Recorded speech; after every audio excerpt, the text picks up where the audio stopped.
Go to your good morning or good afternoon. What is going to happen tonight?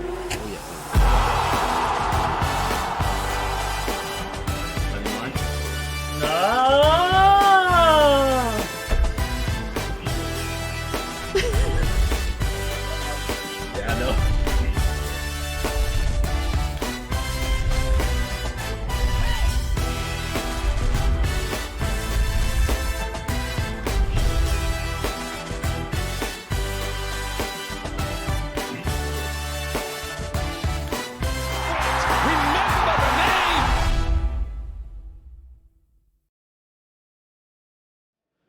Well, good afternoon and welcome to live coverage once again of the ICC Men's T20 World Cup Europe Finals 2019 live from Guernsey.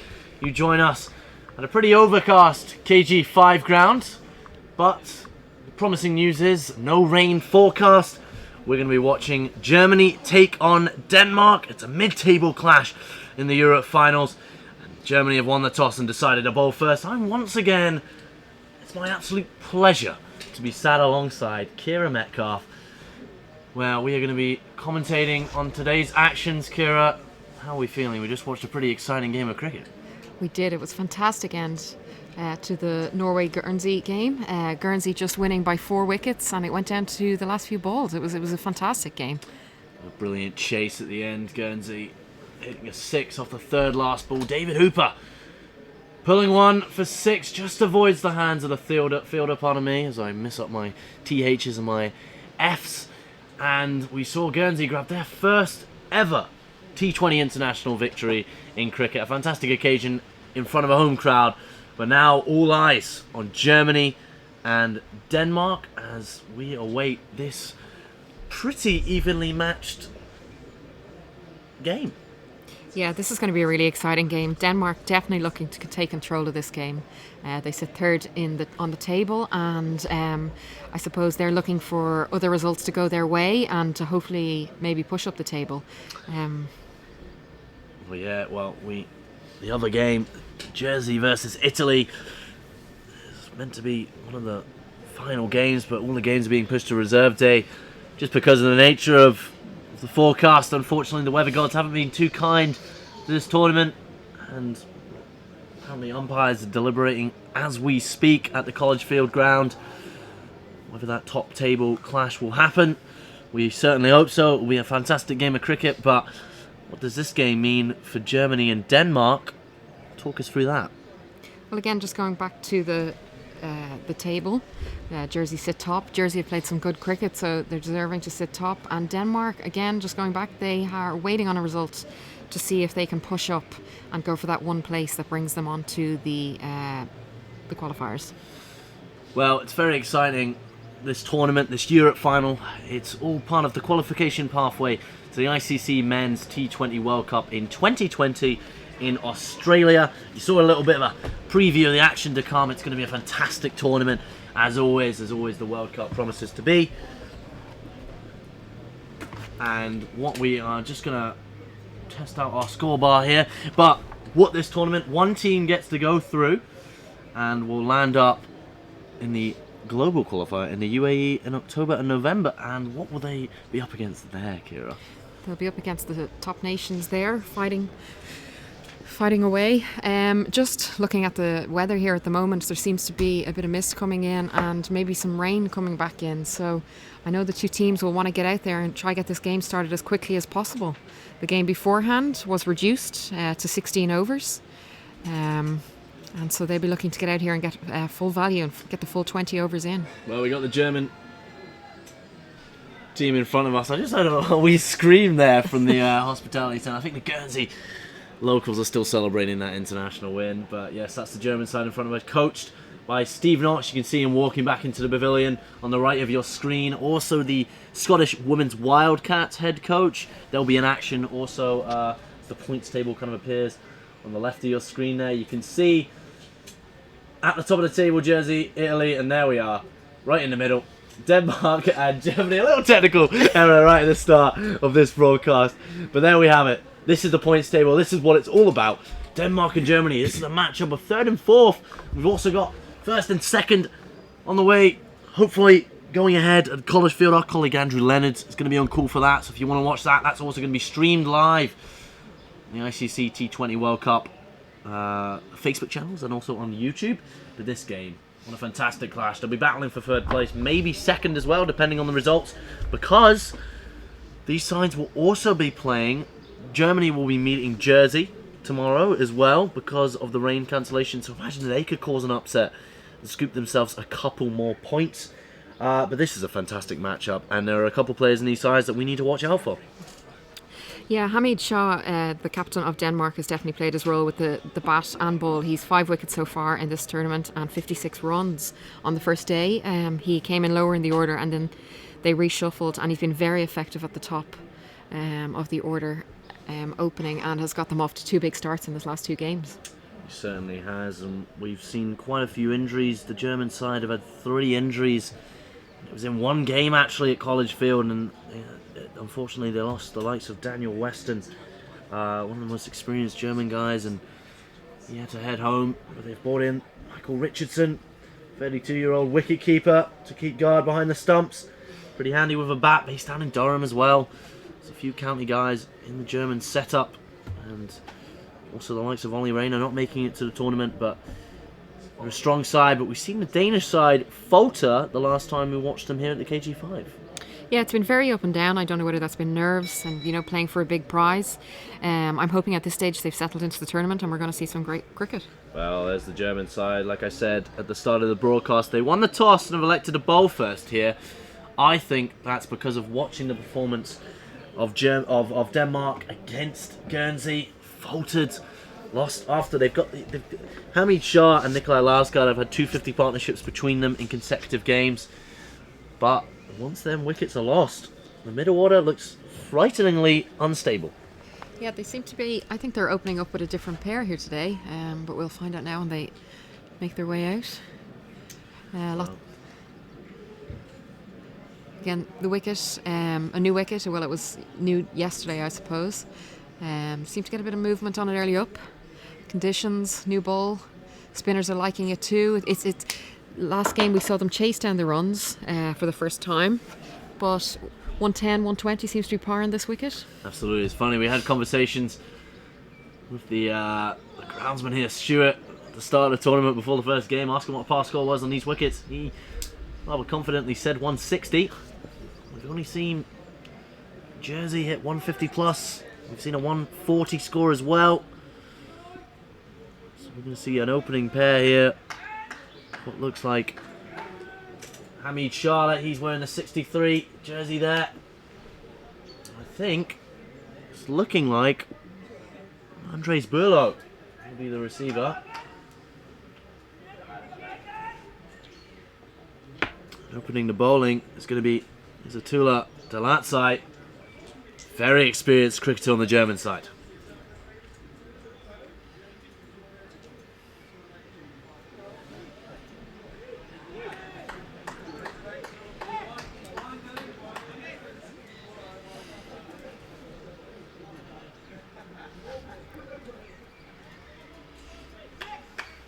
Temperature's just dropped here a little bit, Ian. It's just looking players to keep themselves a little bit warm in the field, keep themselves active, stay in the game, and I suppose hit the ground running straight away.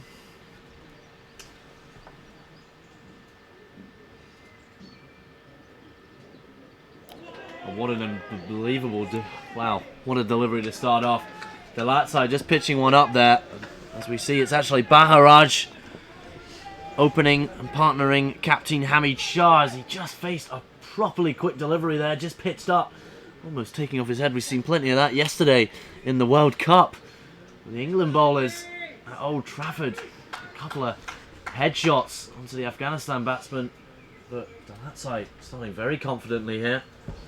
In this clash, Denmark versus Germany at the KG5 ground.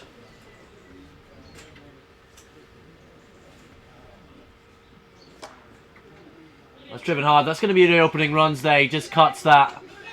Bit of a misfield there. They're going to run back for 2.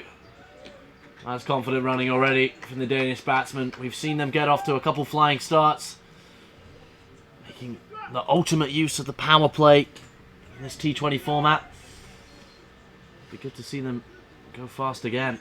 Yeah, the batter just stepped back a little there and gave himself some room, picking up 2 runs from the covers, a slight misfield. But again, capitalising on everything here. You've got to turn those 1s into 2s. Just an adjustment in the field here. They can only have 2 out because it's the power play. They have a 3rd man out at the moment and they're popping out deep cover. They also have a slip in play here.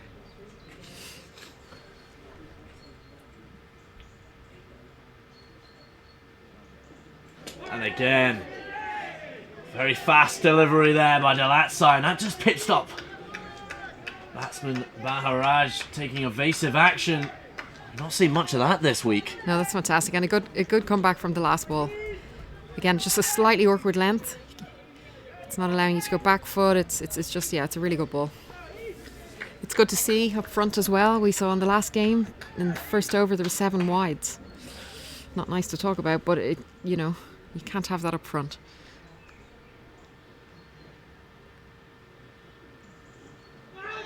And that's a lovely response there after being cut away for 2. Delatsai's just given him 2 quick and steamy deliveries here in the opening over of this clash. Baharaj not getting anything on them.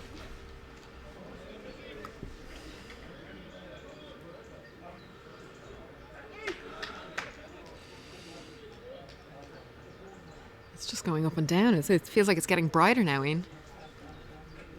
Double shades. Double shades time in the commentary box. Slows it down a little bit and just passes that back to Richardson behind the stumps. He's getting plenty of praise from his teammates. This is a fantastic opening over here by Izzatullah Delatsai. He's played for Afghanistan. 28-year-old. He's played a number of ODIs as well, 5 in total, and a couple of first-class games. Plenty of experience under this man's belt. He's also taken 4 wickets so far in this tournament.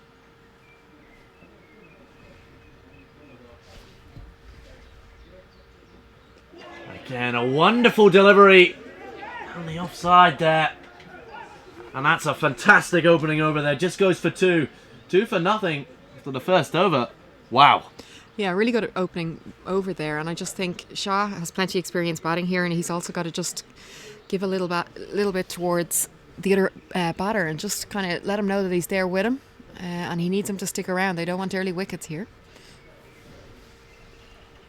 Well, 2 ends here. Both wire ends. Finally got the name of it. There's a lot of red uniforms in this competition. It's sometimes quite hard to tell the difference. Well, we are definitely watching Denmark, I hope. Well, we'll see. The bowling of Craig Mashady. 27-year-old right arm, medium fast bowler on the both wire ends. In he comes. That's driven nicely through the covers. Almost a push.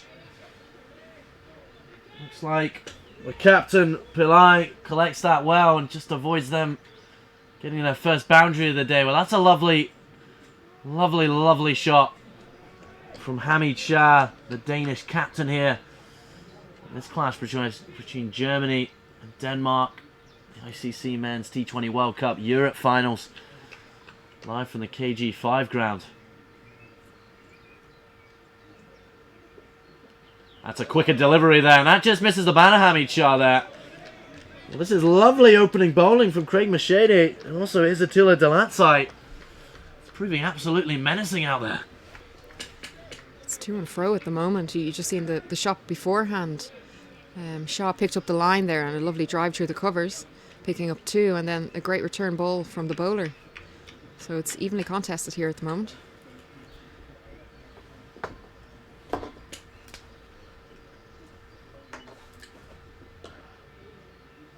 Well, he manages to get some bat on that this time. That just forced the man at extra cover. Is this going to be a case of just going through the motions, hoping to get some runs in the power play, but just opening through this opening spell. Well, this is a really good start. They've obviously have game plans to these players, and they're bowling some good lines.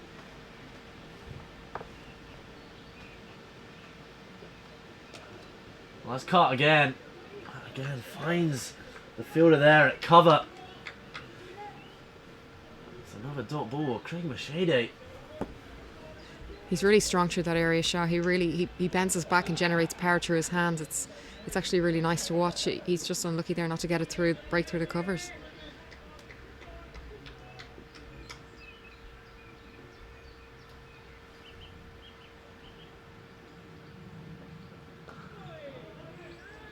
Well, he's picked up the 1 wicket so far, but he has gone for 56 runs in the 2 matches and the 8 overs he's played. Quite expensive, but he's looking in top form so far in the early stages of this encounter. Denmark 4-0. Towards the end of the second over here. Craig Machete and Isatullah Delatsai proving force to be reckoned with. That's a wonderful delivery again, met with praise from the German team. Well, a fantastic 2 overs so far for Germany. That's going to bring a smile on the face of Steve Knox. Yeah, you can see the energy the minute the ball went through into the keeper's hands there. An awkward length, but well bowled. And sometimes just as a batter you have to sit back and just say that was really well bowled. Not that I would have said that, because I wasn't a batter, Ian.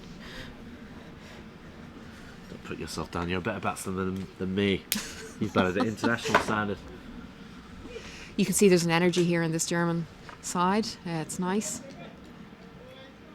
Just the 2 men out. Power play, actually, I think they only might have 1 out the ring.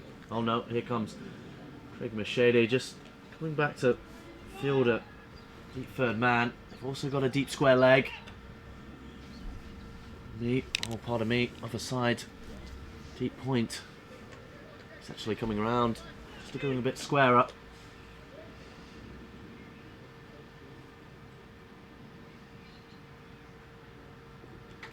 And that's nicked and that's caught. Well, that's the pace of Isatullah Delatsai there. Just finds the edge.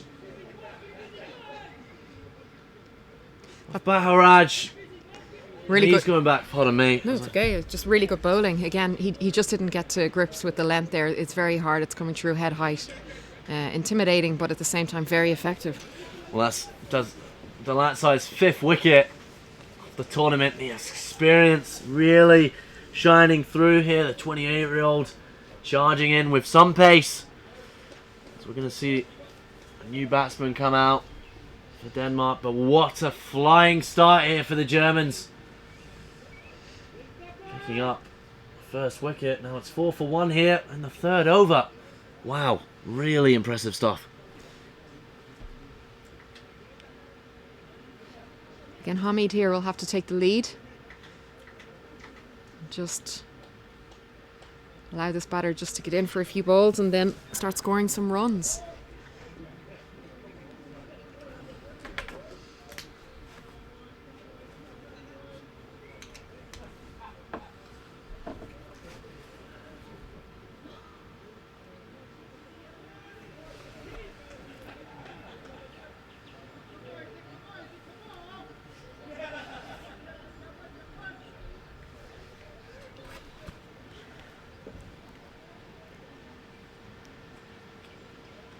Well, this isn't going to be a nice task for the new batsman into the crease. There's Isatullah Delatsai in your screen coming in. Well, that's well left by the batsman.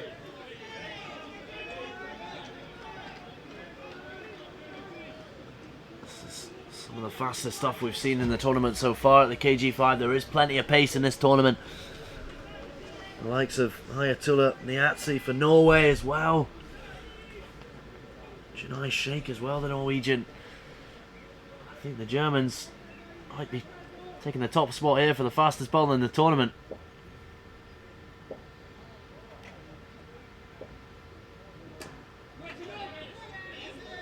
Now, Anik Udin, the new man at the crease, is going to have to survive this opening spell here. how difficult is it for the openers? I mean, it's a very tough task being an opening batsman in cricket. It's an amazing skill. But when you've got the ball coming at you at this pace, you want to get yourself off the mark. It's very challenging.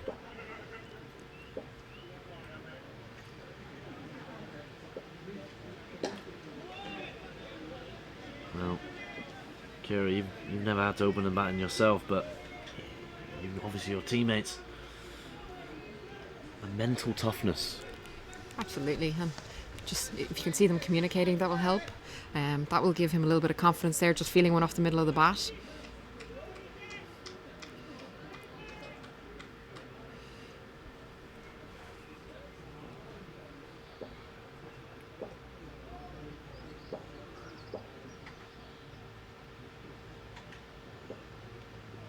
Well, pitches a shorter delivery there, and he manages to pull that square. Gets himself off the mark. Udim looked for a second there and hesitated. That's good fielding. Out in the deep. Well, that one just pitched up and it was a gift.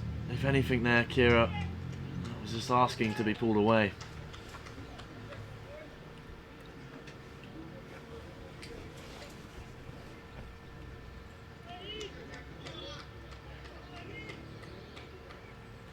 Brightening up now at the KG5 grounds. Still overcast conditions, but I think it's nice conditions to play cricket. Again, a wonderful bit of bowling from Izzatullah Dalatsa. That's a nice end to the over. Picks up a wicket, goes for the one, and ends with a dot. 5 for 1 after 3 overs. It's fair to say this is a very impressive start for the Germans. A really good start. They're also varying their length, so it's not allowing the batters to get something on it. They've got to stick it in though. They can't afford to lose any more wickets. Getting some bat on ball and pushing it hard on the singles. Well, it's going to be Craig Machete again.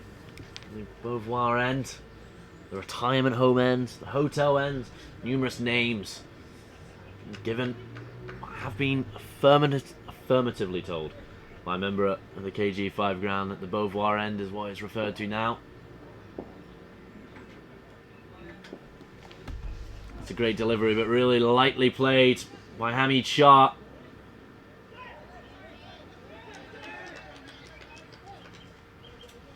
Pardon me, that was Udin there, just playing that one down a third man. Having a single, both the batsmen on 2 now. Lost the early wicket of Abdul Hashmi.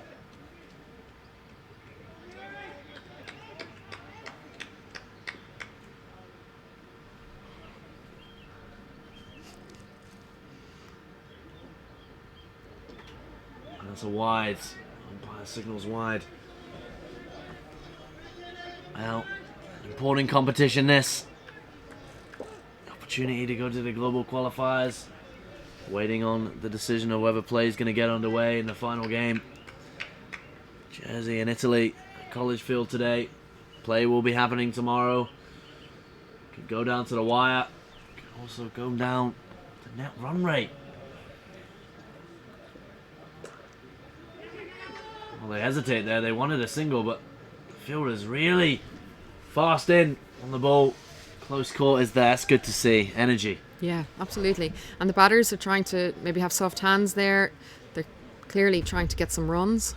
Yeah, just not as easy at the moment. Some really good bowling up front here from Germany. I see the umpires have their jackets on. It must be cold. I'm actually getting quite warm in the commentary box. Kira made a face at me there.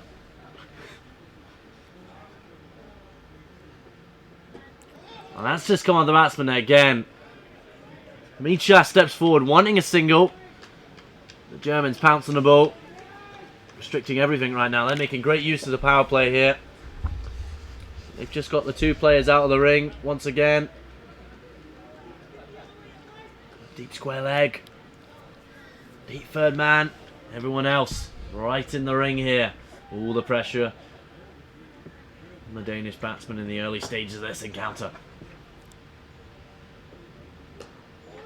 That one pitched up again. Hamid Shah having to react really well with the bat there. Came up higher than he thought. Yeah, the bowlers are definitely getting something out of this wicket here. A nice little lift. I'd see the wicketkeeper has sent for a helmet, so I'm presuming there's going to be a change at some end with maybe some spin coming on.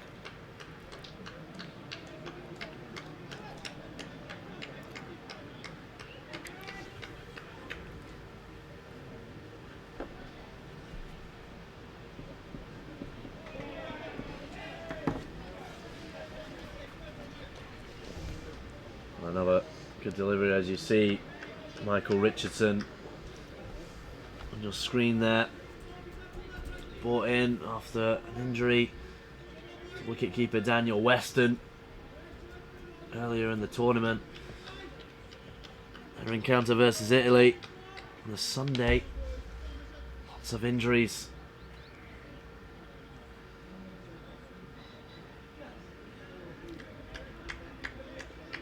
Actually, pardon me, it was against Guernsey. Or was it? I confirmed for you. As he comes in again. And he bowls him. Clean bowl, middle stump, almost out the ground completely. Well, that's a wonderful bit of bowling from Craig Machede. Hard, quick and fast, right down the middle and middle stump, taken out the ground. Fantastic. He's been varying his lengths, and the batters haven't been able to settle against him there. And as you can see, there's a little bit fuller. And Hamid just got confused, I think, a little bit and just didn't play the right shot. It was just too good of a ball. But 7 for 2 now off 4. Denmark wouldn't have seen this coming. And they've got a lot of rebuilding to do. Well, 7 for 2 after 4 overs.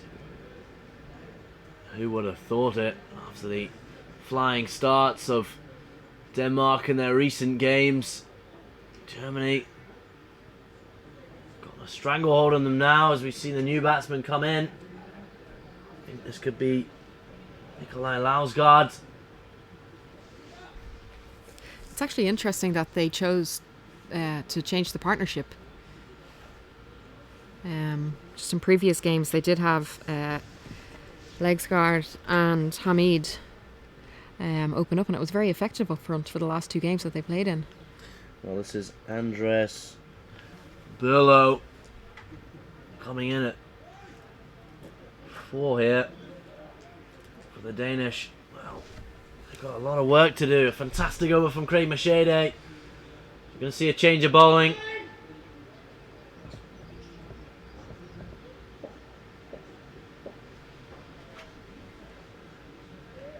Well, what a thrilling start we've had to this encounter.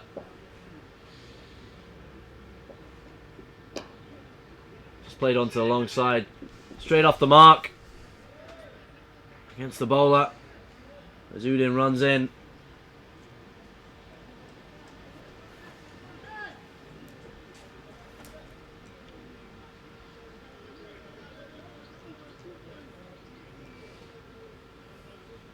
Yeah, it's quite interesting why they're not playing Nikolai Lausgaard in that opener position.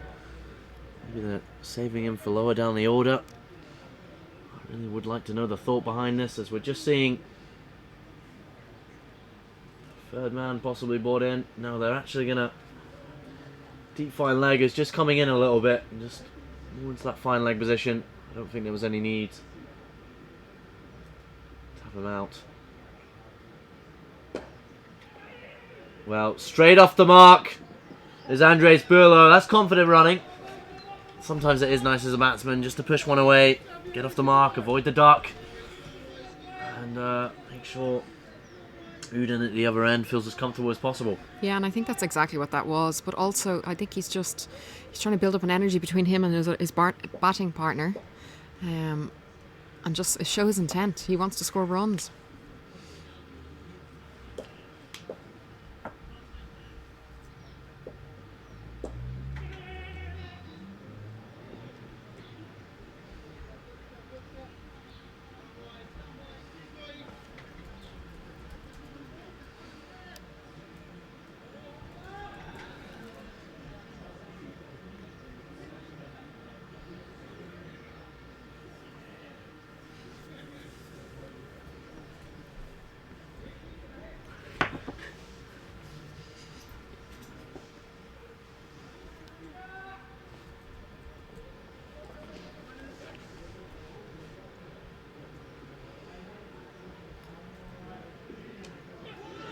And Anders Burlow there, just cutting one. Collected very hastily. Right, here's mate. Germany will be very, very happy with this start. As a captain, your bowlers come out and they're doing the job. Almost the wicket there. There's an appeal. But Mary Waldron remains at a halt. That's a fantastic over there by Wardak. His opening over there. Just goes for 3. Ends with a close appeal. So we just see Anders Burlow there. 24-year-olds. Oh, Burlow and Uden here. Really in a little bit of a hole. There's one to come in the over. Wardak looking to get a wicket here.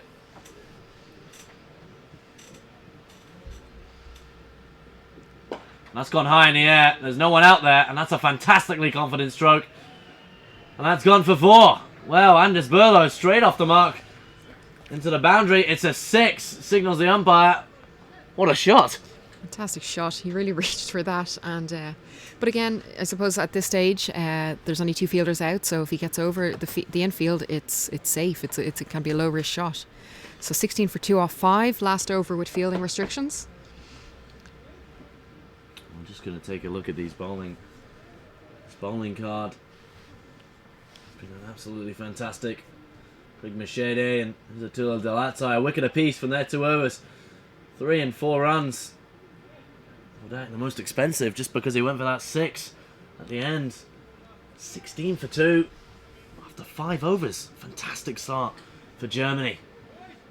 This Europe final mid-table clash. Possibly for 2nd and 3rd place. Machete coming into bowl again from the Beauvoir ends, the KG5 grounds. Well, that's really good running.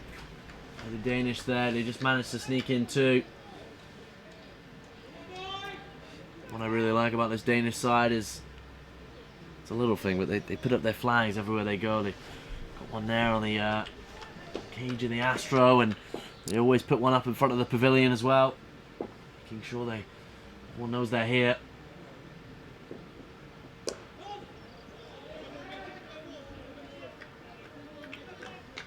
Starting to adjust to the line and lengths now of the ball. Maybe just in a little bit further, starting to see the ball better. And I'm wondering if this will be his last over from this end, just maybe to keep one back for later on, because this is his 3rd over. Well, 18 for 2 currently in the 6th over. So we just see some of the Guernsey side more close to us. Machete in again. Well, that's really good bowling. A bit more pace on that. The Guernsey side just walks past us, fresh off their victory. A little oi. Just see, all smiles and beer in hand as well. Duly deserved after their first international, T20 international victory. Picked up against Norway in a rain-affected game here at the KG5.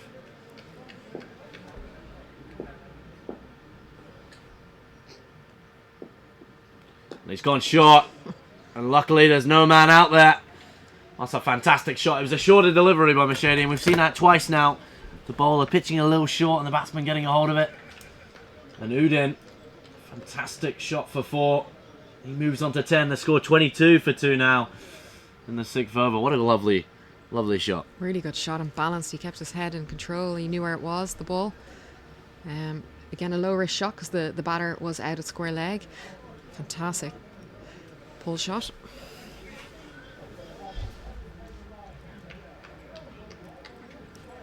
And they've put a man now at deep fine leg. He had the man at fine leg, and they've just put him on the boundary there just in case that shot happens again. Shade 8 also signalling 3rd man just to come round a little bit towards the wicket.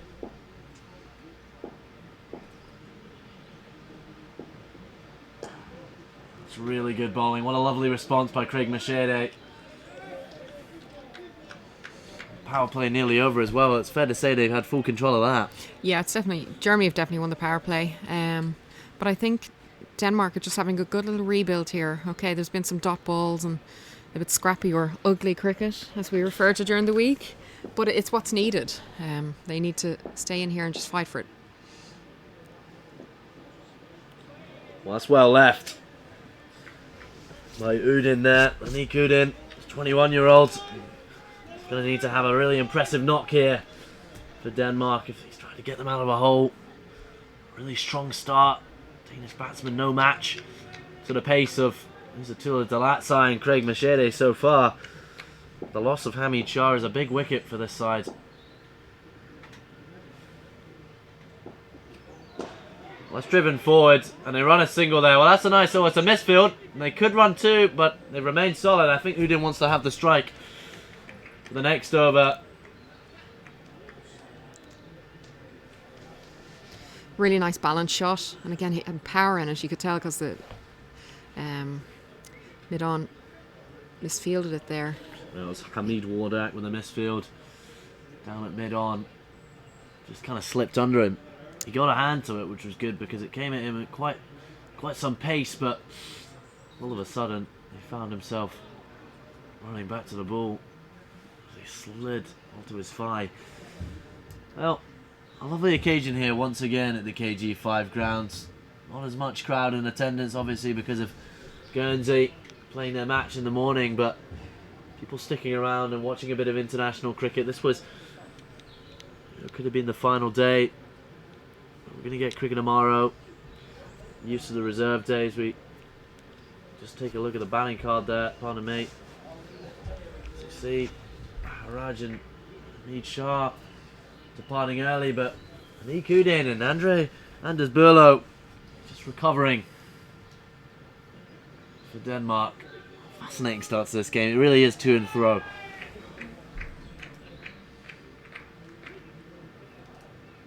Seeing some changes in the field here. Deep square leg, deep point, long off, long on. Deep third man as well. All the bases covered. That's played onto the leg side really nicely there. Good use of the wrist. They're going to run back for two. Well, that's really smart batting by Udin. And really good running between the wickets. It's a confident start. Well, this is Asad Mohammed, 26-year-old right-arm medium bowler from the 3G end. Where does Germany go next? Do they keep going aggressive and going for wickets, or do they try and just slow this game down tempo-wise? Pulled away nicely. There's no fielder out there at deep fine leg, and that's run away for four. That's smart batting once again by Udin. Score now 30 for 2. Udin on 17. Well, you know, I think just that was a loose wide ball. And the batter picked it up and it's gone for 4. But if they continue to bowl good lines, they shouldn't need to change much. But they have some spinners as well they can bring on. 30 for 2. They definitely won the power play, but you can feel that Denmark it's just changing a little. Denmark are settling in here. I think that just the 2 overs for Attila Delatsai, they're going to save him for later on in the innings. Craig Machete, very convincing in his 3 overs, but Asad Mohammed hit away for 6 runs off 2 balls. It's not going to bring a smile to the Rishi Pillai, the Germany captain.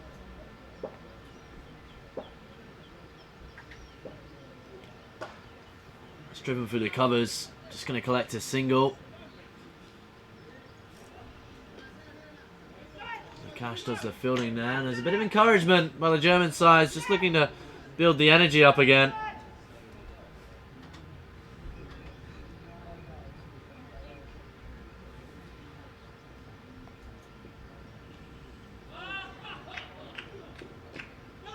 Well, there was an appeal, light appeal from, I think it was someone else, I think it was the fielder out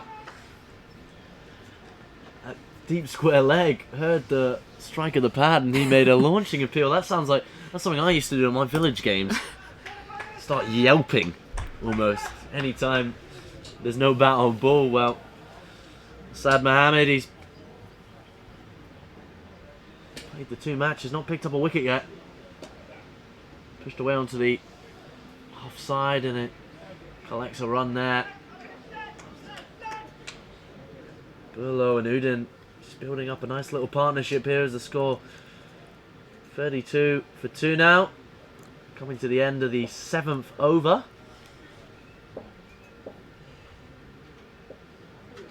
Gives them a full toss, strikes the pad. Richardson with a little appeal there behind the stumps as they run away and get some leg buys. Going to end the over on 33 for 2. Well, starting to build up nicely for the Danish side. It has, with the field opening up a little bit. It brings in some of the singles around the circle. But again, that loose ball there, it does relieve some of the pressure off the batters. I'd have to say, from Denmark's point of view, though, they would like to, I'd say, be an extra 20. They want to be up around the 50 mark, coming up to 70, or coming up to 10 overs, 50 or 60, definitely. It's hard to read, though, in a sense, just from the scores that we've seen earlier on. 96 seemed to be a score for 16 overs earlier on, so today, or in this game, possibly 110, 115. I think the start they've had, anything over 100 to 120 will be a success on the Danish side. But if this German team restrict Denmark to a score of under 100, I think they'll be feeling very positive about the run chase, especially as the batting track hardens up. It's really good pace, but that's just played onto the wrist. Picked up by Delatsai. Lovely bit of fielding on the boundary. Stopped a certain 4 there. He's getting the applause of his teammates. That was played really nicely. Down to long leg. Seems a really nice shot so far in this game. Confident batting. Yeah, just patience and playing it off his hip is nice. Well, this is Nakash. Rolling from the Beauvoir end. Played onto the leg side, just gone square. Delatsai with the fielding again. They're going to go for 2 here. Direct hit could be out. Well, Richardson happy just to throw that one behind him and almost do a little bit of flair. Trick shot. Trying to hit the stumps. That's good running again. 2 consecutive 2s now. Momentum building for the Denmark side. I think it's also the control the batter had there. He's pushed it to either side of the fielder right there on the 2 different occasions and picked up the 2. So he's...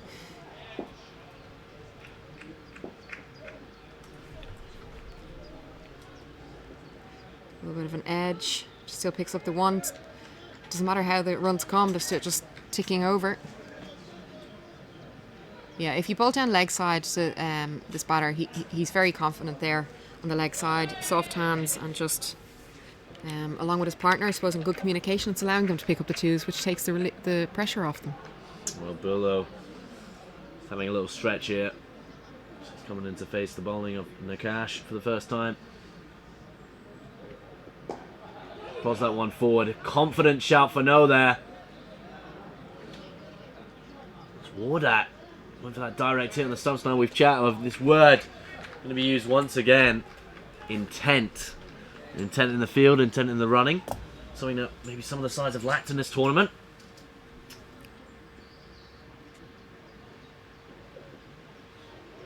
And that's just going to roll away. Maybe get to the boundary. Big chase here from Sharma. Again, just stopping that boundary, but I say intent, it's all the possible moments, seizing the momentum and not allowing the side to breathe. Yeah. Again, the wicketkeeper there, or the batsman, should I say, just taking a step down the crease, going for swing, missing, and then the wicketkeeper missing. So...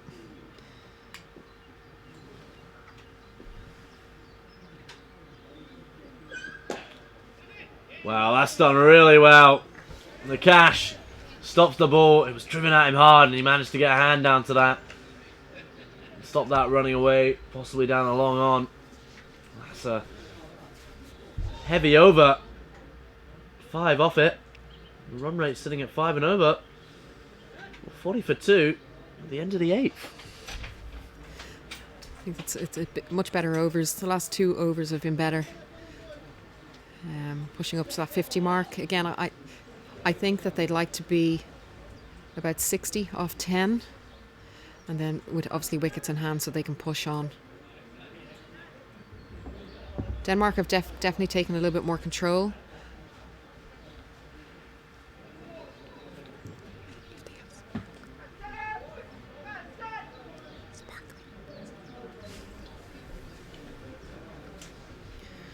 Just ordering a sparkling water there. That's very nice. You know, it's almost delivery into the box, which I love. Given the full 5-star treatment in the commentary box today at the KG5. Really taking care of everyone at the grounds. And the ground itself did a fantastic job to get a game of cricket on today. Well, honestly, when we arrived at the ground today, as the sun's actually seems to be peering through the clouds for the first time, which is a promising sight, but it was not a happy picture. So we got out our ride. Really damp outfield, really damp wicket. Well, that's cut away nicely, but really well stopped to the man at extra cover there, just to restrict that. That was coming at him again at some pace.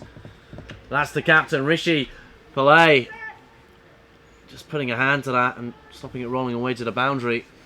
Nice bit of fielding, but the groundsmen, the team here, do a fantastic job just to make sure that game's a go ahead here and we're not using the reserves days too much. Oh, and he tries to go down the crease there. He misjudges that, does Udin. But so it's been a wonderful place just to settle in and watch cricket for the week. Yeah, it's been fantastic, and the groundsmen have worked really, really hard with the conditions and delivered some fine wickets.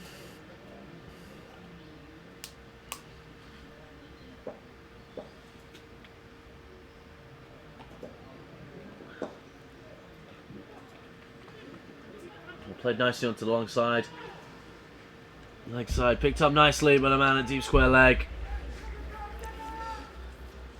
Yeah, just before I highlighted Udin's his kind of wristy shot there onto the leg. He plays it with soft hands and allows him to pick up 2. It's definitely a strength of his.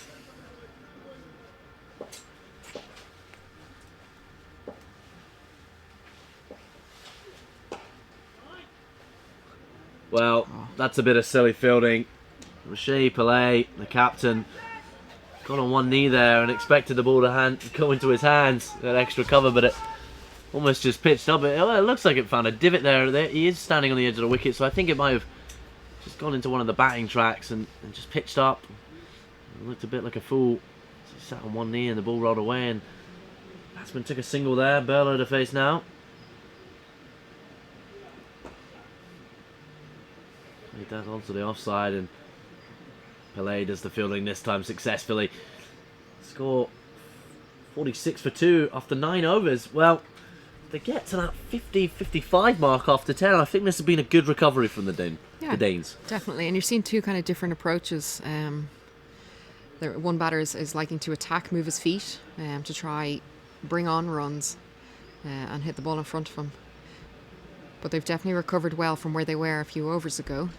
Germany have definitely gone a little bit quiet in the field. They need to pick it up. They're on top here.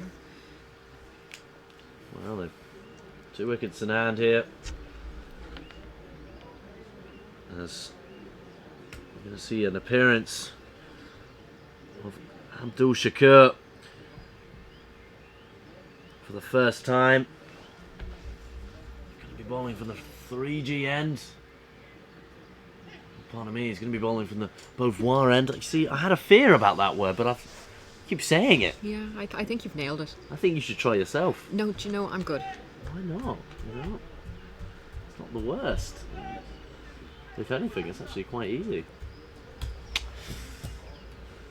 Abdul Shakur in. Well, that's played really nicely onto the leg side. Going to be collected by the fielder here at Cow Corner. That's good movement off the rope. Really attacked the ball well and then cut out the 2.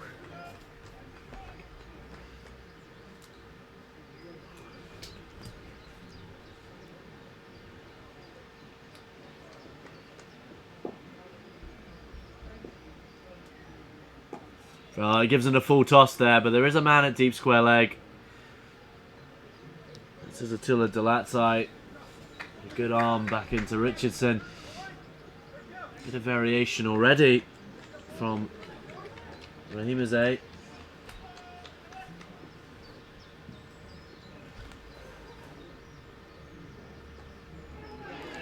Oh, and it's caught in bold. Pardon me. It's caught behind the stumps. That spells the end of Anders Berlo. Looks frustrated as himself. Talk us through that one, Kira. Well, I think on the previous ball, the full toss should have been put away, and I think he was thinking, I can't wait to face this bowler. And he just lifted his head at the last minute, and good hands by the wicketkeeper. If you look at the bowler when he comes in, his second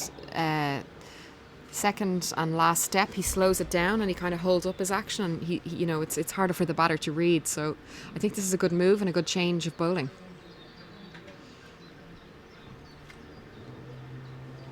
Well, it's the end of Anders Berlo, and that's the end of a pretty good partnership for Denmark. They have to stabilise the ship. They were sitting at 2 wickets down.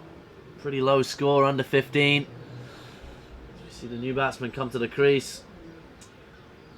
Just going to take a look at this batting cards.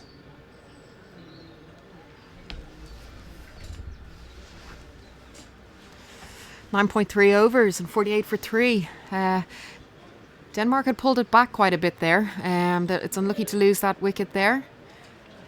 It's just interesting to see how Nikolai Legsgaard hasn't come in yet, because he's been up the order. There must be a tactic behind this, or I'm wondering if he's carrying a little niggle. I'm not sure. But he's been very successful with Hamid Shah up the top. I'm interested on their tactics today.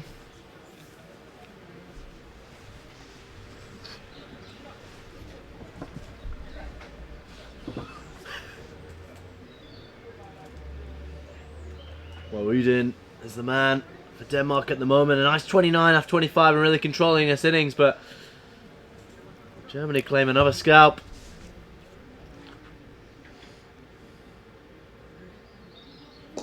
Let's push forward. Straight back into the hands of the bowler then. He does well. Almost a stumping the other end.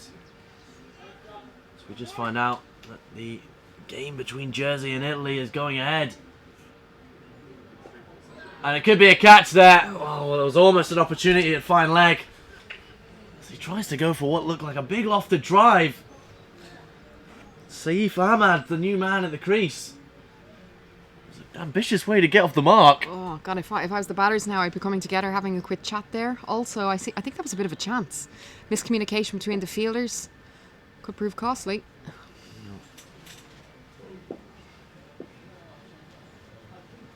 That's just gone again. Just picked up by the man at fine leg, and they run a little single there. There's an appeal actually for a wicket, but umpire Kearns remains motionless.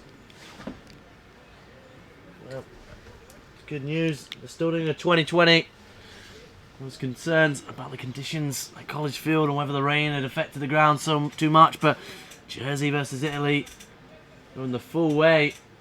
It's a good over. Well, a good first over actually from Abdullah Shakur Rahimazay. Just butcher my pronunciation there, but let's just have a look at this points table, Kira. All to play for. The second last day. This was meant to be the final day to play in this Europe final, but Jersey and Italy at the top there with 3 wins from 3, and they're going to basically playing each other for possibly the win. Yeah, and Denmark then trying to keep every door open, I suppose, and we'll have to try beat Germany here today. It's still all to play for, and it's good to hear that game's going ahead.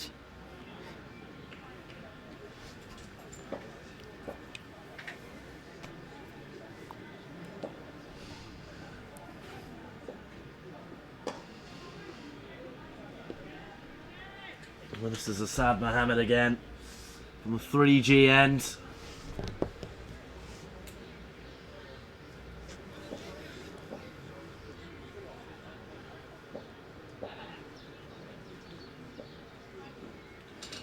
Boy, he really tried to play a late cut there, but he was a bit beaten for pace. Was Udin. Sits on 30 off 28. It's been a great knock so far. And a man coming in at number 3. Denmark has really had to play a saving grace role here. They're on 50. Denmark reached their half century. Played onto the leg side really nicely. Great use of the wrists. As they just reversed the strike, and Ahmad's going to have to play that supporting role, I think. Definitely, and you might find that actually sometimes batters, you prefer to face one bowler than the other. But both bowlers at the moment now, they're proving a little bit tricky, especially the spinner from this end. That was really, really good feeling off the rope. It's again, that's another challenging skill. You have to be fast off the mark.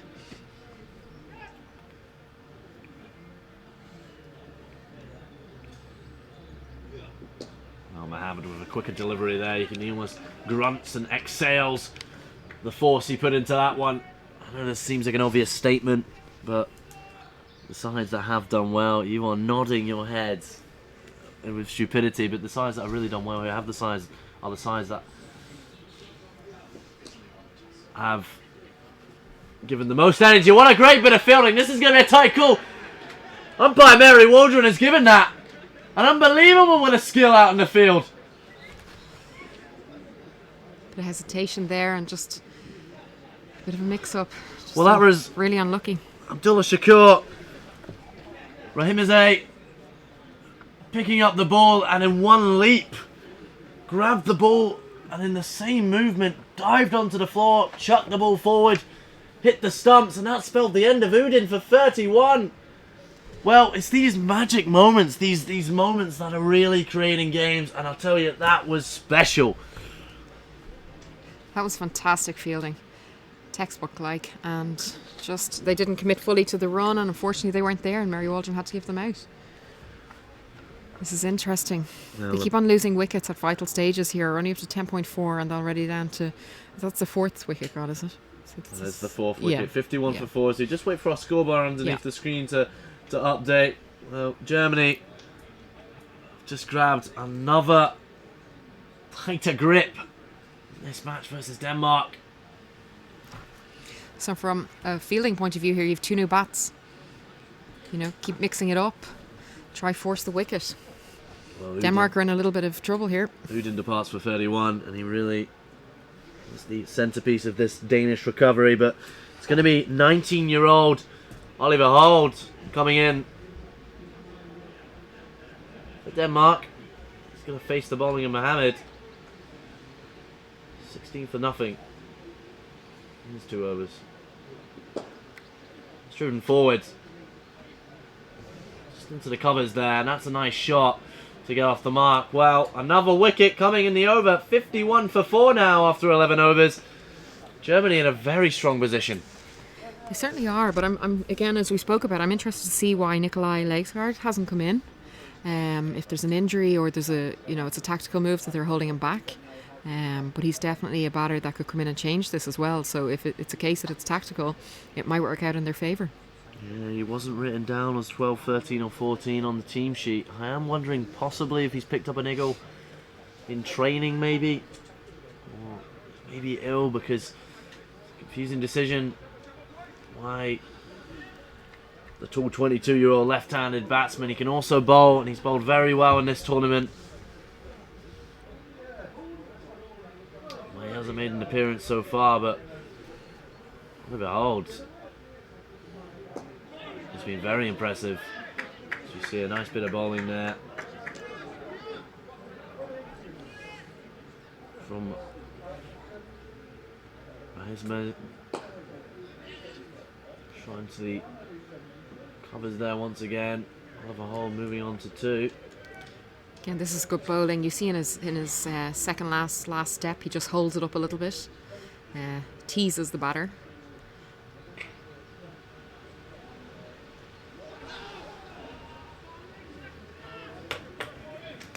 Just not getting the timing right there, pushing at it maybe a little. Clever bowling. Rahimizade. This has been really impressive here. From the off bowler. Bowling them right arm off breaks here. It's just pushed on to the offside, and they pick up another single. I think they're really going to need to compose themselves. Like you said, have a lot of conversation in the middle here and figure out what they're going to do for the next 8 overs, because currently they're looking at a score of maybe 90. I do not think that's enough against the batting lineup of Germany.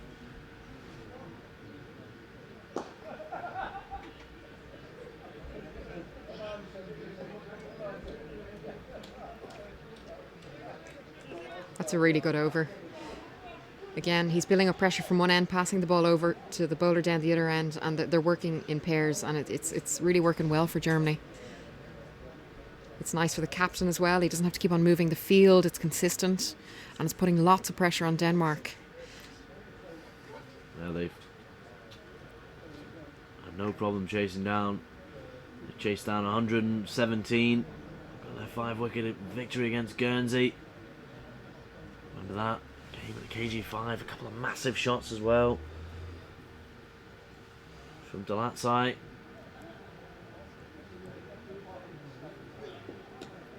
Got on 134 against Italy as well. They're one of the favourites to possibly win this, and they batted very well in that game. So now they'll be looking to restrict this Danish side to a low score. Possibly chase it down with ease. Have it in again to Oliver Holt, and you see 19-year-old there. Big opportunity. Another big innings. One thing I've been very impressed by. Gives him the full toss there. Pushes that one onto the covers.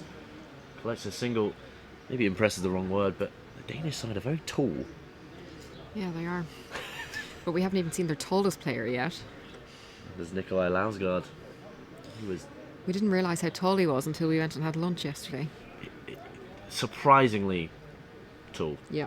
Very. You know when you're looking up and you're going, wow, you are tall. All caps tall. You know. That's a good description there, obviously, but 57 for 4 now.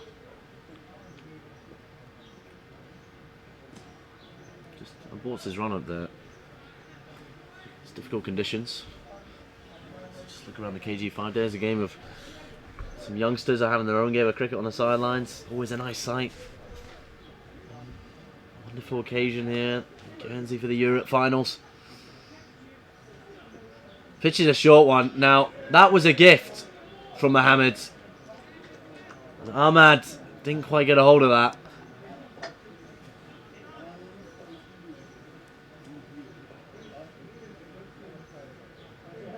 I think them bad balls have got to be dispatched, Kira. Absolutely. I don't think he read that well, but it was also well bowled. Driven hard along the grounds. There's a fielder there at deep square leg. He's going to play the sweeper role. It's actually interesting. That fielder at mid-wicket had just come in there and they got 2. Now Nakash did the collecting there. And Rahime moving in a bit closer, like you said. Well, Oliver Holt tried to get a bit more on that. Again, that's going to fall to their hands in the cash. And he collects another single. This is a free hit. Front foot, no ball. Oh, I've not seen many of these. I think this might be the second or maybe the first free hit. It's the second we've seen. The second? Yeah. Good observation. Kira Metcalf here. I think he's going to go very big. I think he should. Lines it up, tees that up, and that's gone very high. I think that's going to be 6. What a shot by Oliver Holt. Met with a nice cheer from the pavilion there. That's a fantastic shot, full of confidence. What a way to use the free hit. Absolutely. You just see he held back a little bit there and just waited for it and got maximum result. But also that's good for the scorecard. This has been a big over for them.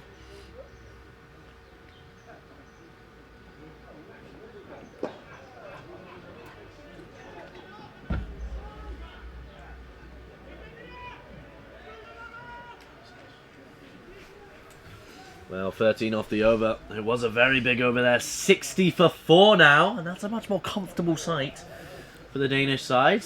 Sometimes after 61 for 4, pardon me.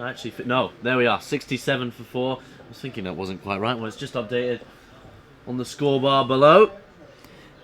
Much more comfortable position. Yeah, sorry, I could have crossed you there. Sometimes you sit down after a game and you'll break down like where it went right or wrong, and that over actually could prove to be kind of a little turning point here if Denmark put their feet on the accelerator. So we just see our scorebar below. Have a little self-update. Scorer just making sure all the calculations are complete there.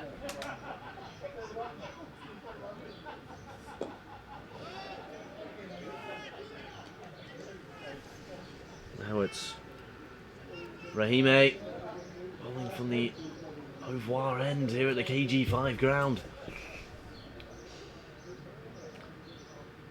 Slower delivery, and it's going to find the man there at long on.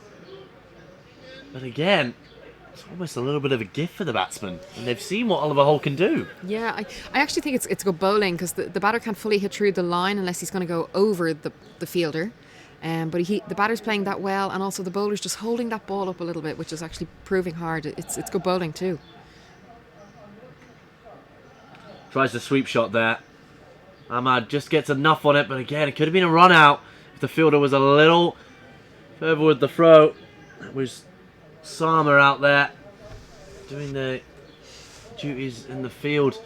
But again, I think if that was a direct hit, Oliver Holt was slow off the mark.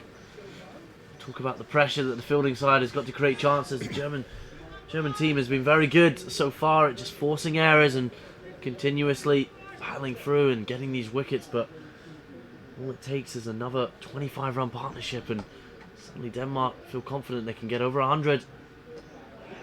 And that's the wicket of Oliver Holt, and there's another one. I spoke too soon, and Oliver Holt departs for 12. Another big wicket for the Germans. Absolutely, and it's just been from pressure from both ends. Really good bowling.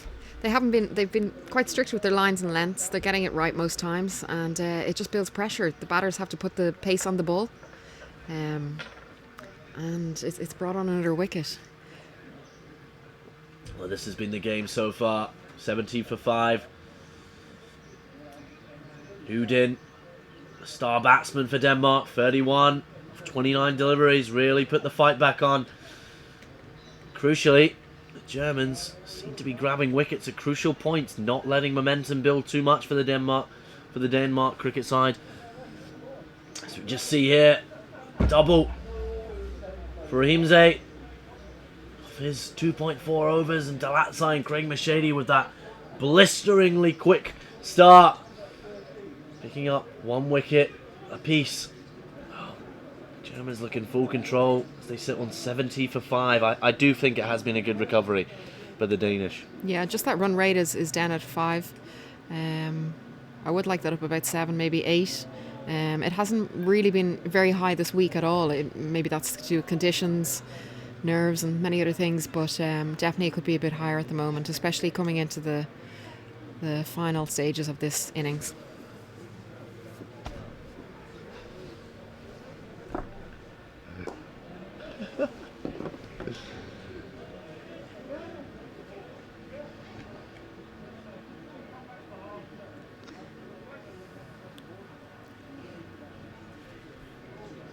Well, it's Rizwan Mahmood, the new batsman in for Denmark. He's now going to partner up with Ahmad and try and get their score closer to 100, I would say. Aim for 120, it's got to be the target. Goes big, could have been a stumping. Richardson very quick with his hands. Based down in Durham. Here's Michael Richardson, 32 years old, very experienced cricketer. That's the end of the overall. Another great over. Just goes for 3 and grabs a wicket. Rahimzade, 3 overs, 10 for 2. What a performance. Yeah, really good over there. And just after the previous one, it went for 13. It was a nice comeback. Again, he passes it over, built up a bit of pressure, and let's see what he can do from this end.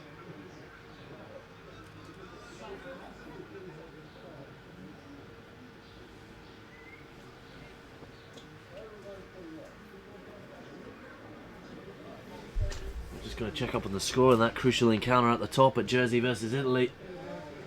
All to play for at the top of the table. 14 overs gone, 71 for 5.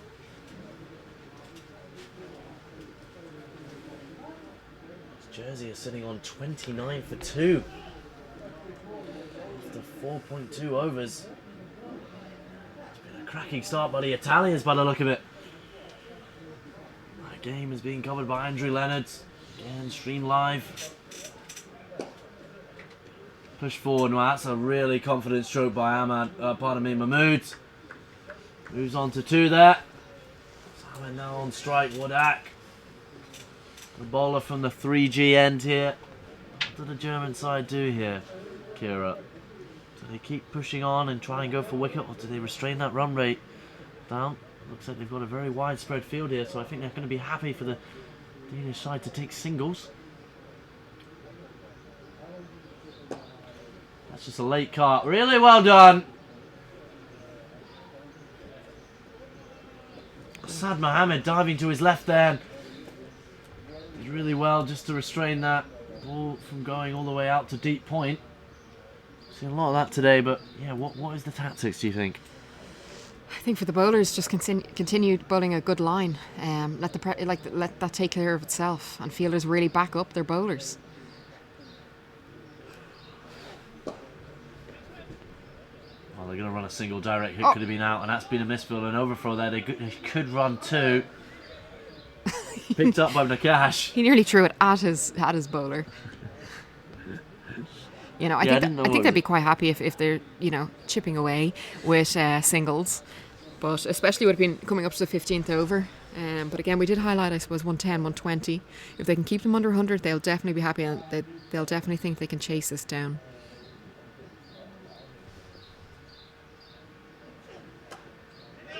Wow.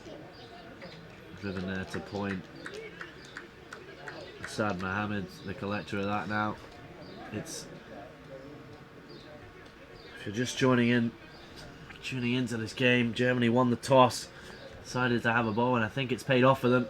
75 for 5 the score, and this T20 International, part of the Men's T20 World Cup Europe finals. And Guernsey pushed forwards. Perhaps another single, yeah. Well, it's all to play for in the middle of the table. This is a clash between Denmark in 3rd place, Germany in 4th. Both going to have a game tomorrow as well. Due to rain cancellations, this was meant to be the final day, but weather in Guernsey has been a bit to and fro. Gives them a full toss. A little lofted drive there. Picked up by a long off. It's nice that we've pretty much completed most of the cricket this week. Yeah, it's very hard considering that a lot of these fixtures are really big for these countries, in the sense that they don't get to play as much cricket as the bigger nations, and you know, win or loss, it's still valuable game time, middle time, and also just building their skills, learning the format of cricket, learning how to build an innings. It's it doesn't just, you can't just learn all these things in the nets, and these guys need to be playing more and more cricket.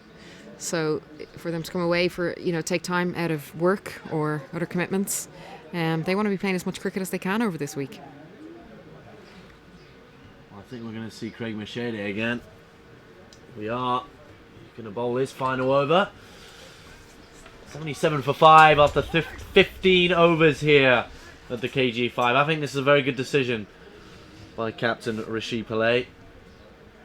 Just changing it up a little bit. Just bringing on the tall, fast medium pace of Craig Machete. Claimed a wicket in his 3 overs. And Ahmad's going to be facing, yeah, left-hander as well.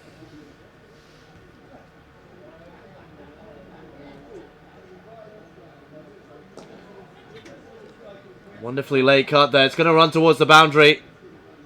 And the fielder almost to it, right in front of the pavilion and right in front of the scorer's hut there.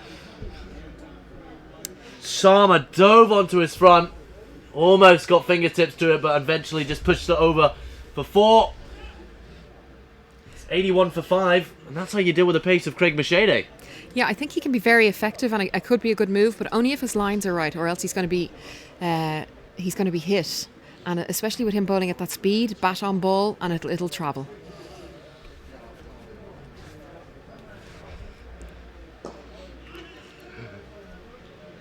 Yeah, we've seen this a little bit in the tournament actually. Really effective use of the pace bowling when the line hasn't been right, or whether it's been pushed a bit short. The batsmen have punished it.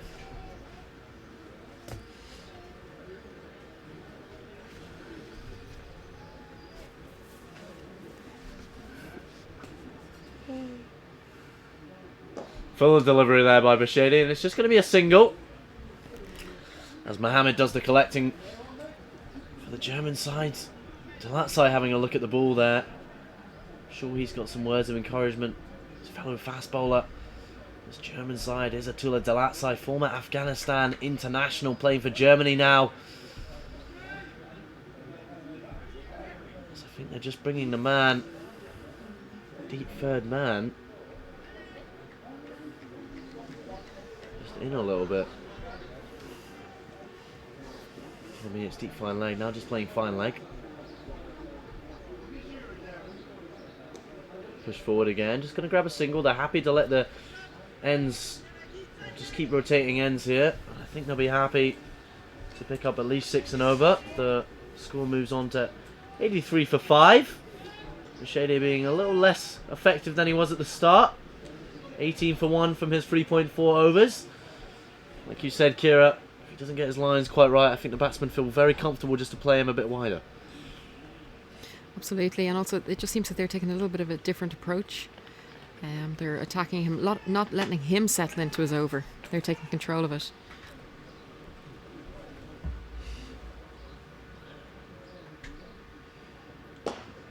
It's a really nice delivery there, but Asad Mohammed collects that at mid-on.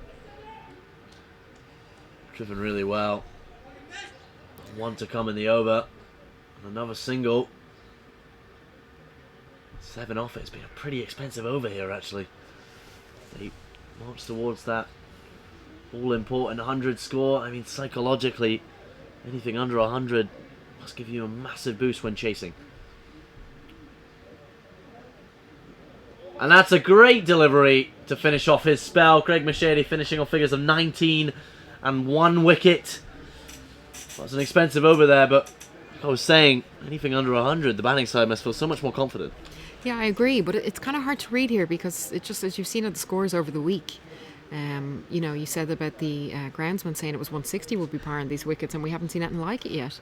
But again, runs on the board. I think if they're all out right now, I'd still think they could maybe defend this, but it's going to take good lines and good fielding. But with 4 overs to go, they should be able to get up to 110. I'd be very confident of these two batters. One has faced 19 balls, one has faced 6. So, you know, they're seeing the ball like a beach ball now at this stage. They should be able to hit out. Well, they have a couple wickets in hand. 4 overs to come, 84 for 5.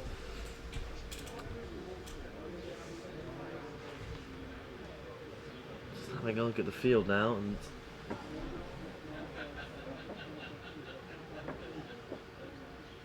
it's played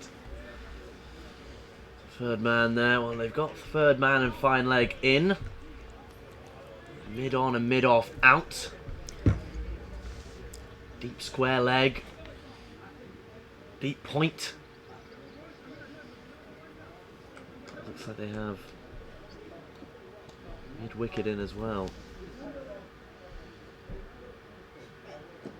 That clips the leg, but they're going to run leg byes there. I think there might have been a little bat involved in that. I'm just going to see what the umpire decides here.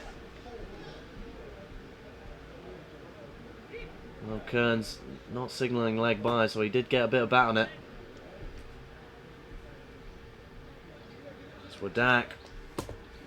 Just has a conversation with umpire Kearns there. He was questioning whether the decision was maybe an appeal. That's gone high in the air. Well, the man at deep point's not going to get it. It's gone over the head, and Asad Mohammed's going to collect that. And they're going to run back for 2 here. Really good running by the Danish batsman. Richardson, very quick hands. We've seen that a couple of times in this game. He's very happy to strike the stumps and get the bails off. But it was really good running from the Danish batsman. Absolutely, and he just played that ball a little bit early, but got away with it because it went over Point's head. And actually, Mary Waldron then had to run and then judge the run out. So a lot happening there. These two batters, though, are looking confident at the wicket. 2 guys that could hit that ball hard as well, and I'm hoping we're going to see a little bit of party time. I'd love to see someone tee off and hit a few 6s. I actually prefer party time to tee off. I think that might be my favourite Kira Metcalf line from the commentary this week. Is it going to be party time now? And it's a wicket! Well, it's a different kind of party, and it's a party for the Germans. 88 for 6 now, as Wadak claims his first wicket of the day. Straight bowled, and the bails come clean off. Commentators curse. Can't help but laugh. I know, God. But the Danish side lose another. That's another batsman. Takes the long walk back to the pavilion. Looks like we're going to have some drinks here. Well, Ahmad, he batted very well there. And just highlighting this, we're still not seeing Nikolai Leisgaard. I think he might have picked up an injury. He was on the sheet to play, so we might see an appearance from Omar Hayat, who was 12th man officially. 88 for 6. Wadak 19 for 1.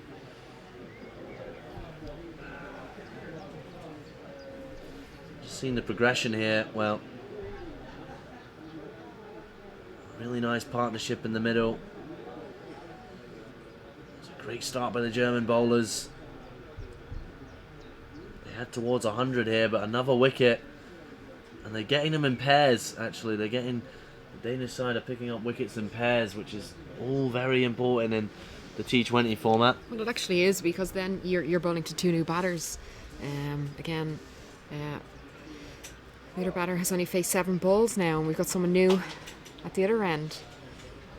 But again, I think Germany, all in all, have bowled quite well.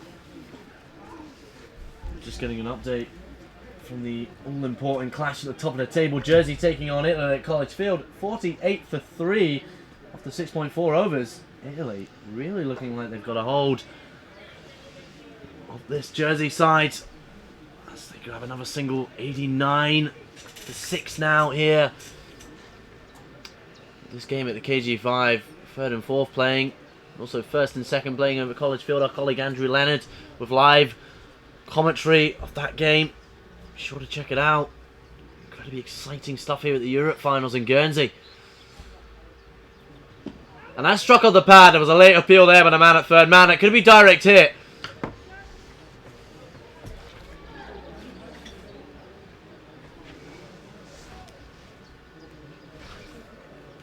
Well, Gino Jojo is the new batsman in. The smile that brings me saying that name. Best name in the competition, Gino Jojo. I think you need to get a picture with him. I think I do too.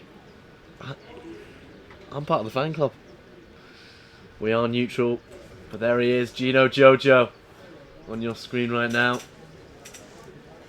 Big 3 overs here. Big 3 overs. Well, they're on 19. I think that's a fantastic recovery by the Danish batsman here. At one point, sitting on a very low score indeed. I think sometimes you need to look at this as well. 3 overs, 18 balls. When you're saying it that way, if you can pick off a run a ball, or possibly 2, that will bring them up well over 100. But looking at it, kind of counting down the balls is actually sometimes, you realise you have more time than you actually think. And they lost 2 wickets as Delatsai is going to be coming in again. Strikes the pad. Big appeal from Izzatullah Delatsai, but Mary Waldron, no hesitation in raising that finger, giving leg byes there. This again. Good communication from the batters. They just took off straight away. Again, running off the pads, you have to. They're free singles there. Now 91 for 6 now. Izzatullah Delatsai is going to have another 2 overs to bowl here. Pace bowler. He's looking absolutely menacing in his opening spell right at the start of the game. Lots of swinging and missing, and then he got a direct hit on the stumps. See the batter's taking leg guard at the moment. He's trying to maybe free up his power shots. Gino Jojo, and it's hit Delatsai hard there on the leg. They grab a single. And he's actually just taking a moment. I think a couple of the players just making sure Izzatullah Delatsai is okay. Ball came at him with some pace. Just making sure he's okay, actually. I think he signaled to Mary Waldron that he's okay. And he's going to continue bowling. Wowee. Yeah. I think, just as I said, he took a leg guard. He's obviously very strong through the covers on his offside. And it just allowed him to free his hands. But again, we've highlighted that a couple of times over this tournament that, you know, a wicket keeper, or sorry, my bad, an umpire or a bowler, it's a very dangerous part to be. The ball can come back at you at some speed. That's gone high in the air. If there was a man at fly slip, they would have got that, but they're going to run back for 2. Hesitation in the field, direct hit could be out. Well, the ball was recovered by the man at third man there. There was a hesitation. Gino Jojo was very quick off the mark. But Mahmood much slower down the wicket. Gino Jojo beat him for pace there. He did. That was actually well played. I think he knew once he had hit the bowler he was getting a short ball here, and he played that very well. Yeah, really nice bowling from the lat side. It was a great response. Found the top edge, hit high in the air. Like I said, if there was a man at fly slip, it probably would have been caught, but he managed to evade the fielders there.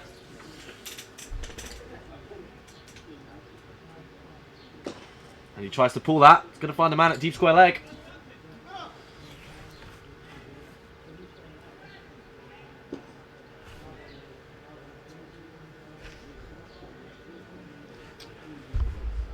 Cash doing fielding duties here. Well, 95 for 6. They're nearing that 100 mark. I think they should be aiming for 120. Kira, I'm not sure about yourself. Is that feasible? 2 overs they're going to have left after this? Absolutely. They need to push as many as they can. We saw the first chase down earlier on. It wasn't too easy though. But every run on the board is vital. Oh, that was a lovely delivery from Delatzai.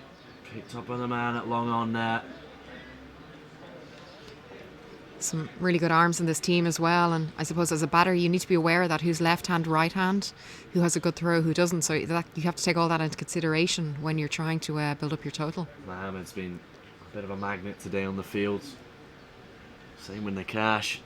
Ball seems to follow them wherever they go. Delatzai's got 1 to come in the over. He got struck hard after his second delivery, pardon me. Well, that's driven onto the leg side there. And it's going to go to the man at deep. Rahime doing the fielding duties, and that's a good end to the over there. It's never nice being struck hard. I was just looking at Delatzai's action there, and he comes in with such pace, almost slows down when he hits his jump point, but then he slings the ball with a lot of pace. Well, with his actual action, he has to kind of slow down a little bit to generate that pace, but it can be very effective. Again, it doesn't have to be the traditional orthodox bowling actions or batting actions, whatever works for you, and as long as you're not, bringing on injury. I know years ago there would have been coaching that would have tried to get everyone just to bowl in a certain way, just the proper way, but nowadays you see so many different actions, batting and bowling, and if they're effective, it's okay. That's a good thing, and I think I remember being taught myself, how to bowl the classic, pace bowling, just leaning through, elbow up. So that's driven hard. It could be caught, and it's dropped. Dropped by the man. That long on there. Oh, he's got his hands on his hips. He's doing the double teapot. He ran onto that and it spilled out of his hands. That was an easy chance for German to grab those 7 wickets. It's driven high in the air again. Lofted drive. Picked up the man. Long on again. Good fielding, just restricting that to 2. But that's another opportunity that should have been taken. Yeah, I think he thought it was going to dip in front of him, and then he realised he took a step forward and he was like, oh, it's there for me, but he should have held that. And just on the last ball there, it could be a case of these batters have highlighted that this fielder down at mid-on, mid-off just doesn't have the strongest of throws, so they took him on for 2. Well, he gives him a slower delivery there, and it's just gone into the stubs. Well, that's a great bit of bowling for Wadak, and that spells the end of Mahmood for 12 of his 13 balls. Well, that was a lovely bit of bowling there. He slowed the ball right down, and I think he might have played that into his own stubs. He did. Well bowled. Just sometimes the bowler outthinks the batter. And it can be vice versa, but on that occasion it was very good. They've got up over the 100 mark. Still with 9 balls to go. 9 balls you can put a lot on that score for 9 balls. Now we saw an exciting chase. Guernsey, Norway in the first game at the KG5 today. Guernsey managing to grab 14 runs off their final 2 overs. 11 off their final over. A big shot for 6. David Hooper securing that victory and giving them not only their first win in the tournament, but also their first ever T20 international win. Great scenes here at the KG5 as the Guernsey supporters cheering their side on to that victory over Norway. We're seeing Germany put on a very convincing performance against Denmark here. So we're just checking up on the score. The college field. The Fuller delivery there. Well, that's played really nicely onto the offside there. Collected by the man. That long leg. Great bit of running once again. They wanted to guarantee the 2. It's a good response after the wicket. That's the score. Score update. 63 for 3 now. We got Jonty Jenner, pardon me, and Don Blompier in for Jersey. Oh, what a thrilling match that is. Top of the table clash. The winner of that. Well, just a rather interesting thing happening here. Looks like Khan having a problem with his pads. Yeah, he dived in and I think he just broke the strapping on one of his pads.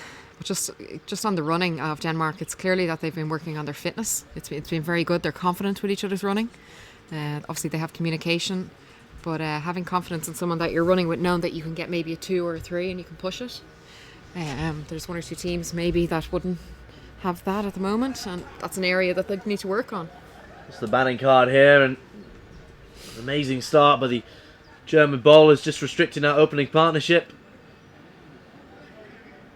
Here we see Lee Kudin in the middle, 31 of 29, a great appearance as well by Saif Ahmed. You see what I think they've done really well here is consistently get over 10, 12s, 11s, just keeping that score ticking over. Yeah, it's interesting, but as we've highlighted, and we don't know the reason yet, but Nikolai Legsgar hadn't come in yet. He's... Yeah. Not sure if we're going to see an appearance from the man. Certainly a big miss in the batting lineup.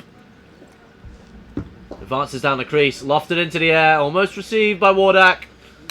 And they grab a single here. Gino Jojo keen to run 2. Well, this has been a mixed over here for Wardak. He managed to grab the wicket in the middle part of it, but it's gone for 6. The run rate sitting at 5.5. I think they're going to be aiming for a score of 115. As high as possible.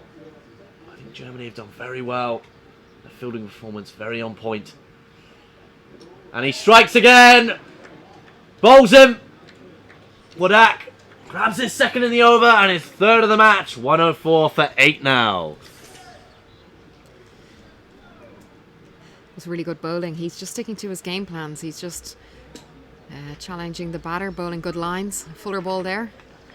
And the batter had no answer.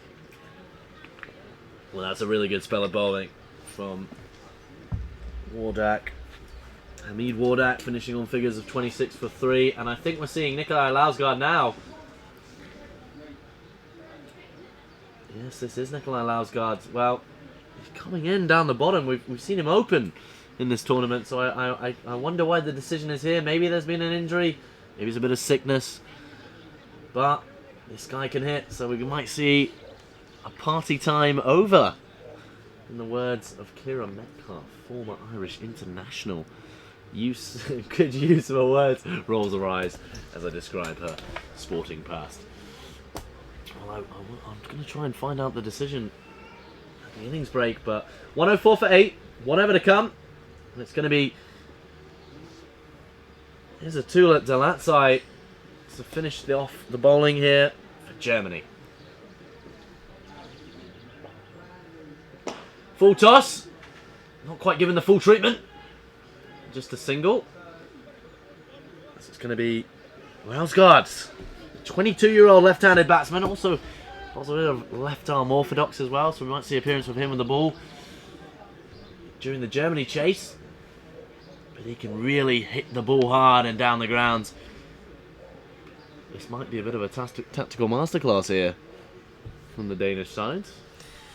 Yeah, if it is, it's certainly interesting. I'm sure there's reasoning behind it. Well, they've brought mid-wicket. Oh, sorry, extra cover. Oh, it's a swing and a miss there. That's really good bowling by Delatsai. I noticed that German side have a big group with them. Big coaching team in comparison to some of the other sides. Headed by Stephen Knox. Also head coach of the Scottish women's national side, who will be heading off to La Manga, Spain for their qualifier. Kira and I will be heading out there too. All the games are going to be streamed live with our commentary. Great effort by the ICC to start streaming associate cricket and really raise awareness for cricket in Europe and also in the women's game. He tries the ramp shot there. Massive appeal there from Delatsai. On his knees, screaming at Mary Waldron. Nothing. Not sure if that hit the bat, or if that hit the pad. Tries the ramp shot. That was a bold decision, I thought, especially having a man down at deep fine leg. Dangerous shot to play. Lausgaard going ambitious. There's still 3 to come. 106 for 8. They've got to be aiming for the boundary now.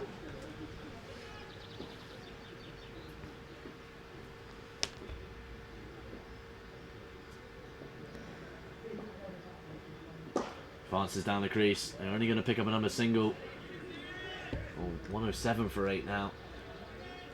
Can they find the boundary? Can Lausgaard go hard?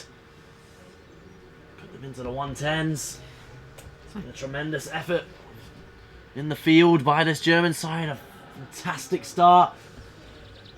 There's Attila Delatsai and Craig Mershadier with the ball. Wadak's picked up 3. They grabbed wickets at crucial points. Third and fourth place battle.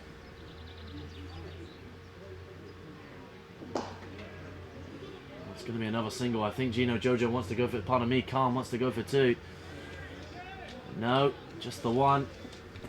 Well, it's been a great over from Delatsai. Yeah, it's just been an interesting approach in the sense that they haven't pushed him in further up the order. I'm not sure what the reasoning behind that is. He can clearly bat, and I suppose if you're given someone that usually opens just 1 over to tee off at the end, it's not really giving him time. It might be to do with the fact that maybe their chances of winning this competition are over.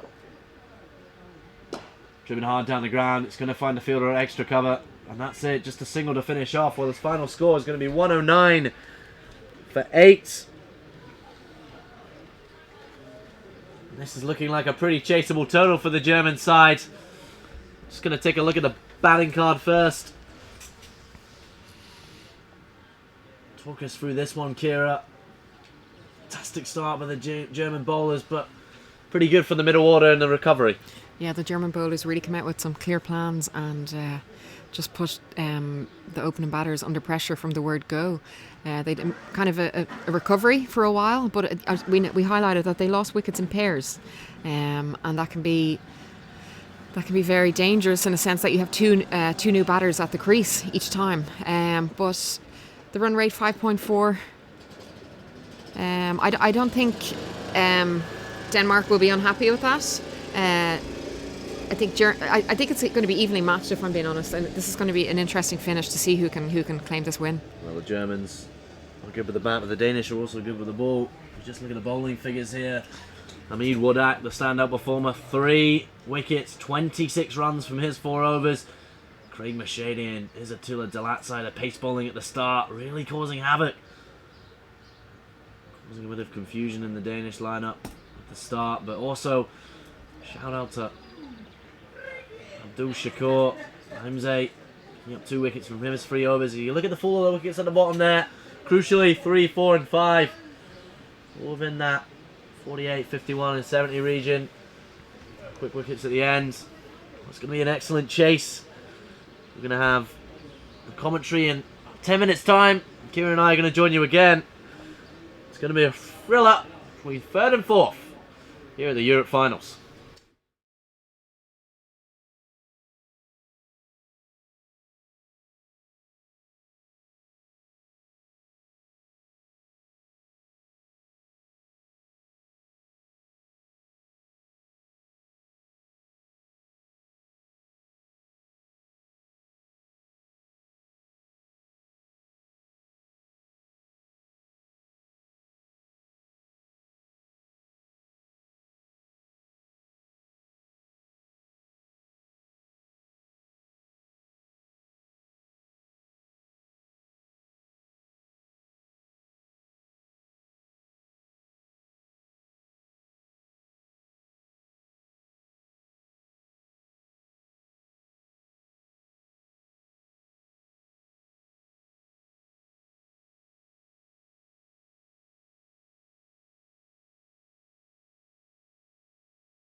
And welcome back to coverage of Denmark versus Germany here at KG5 grounds.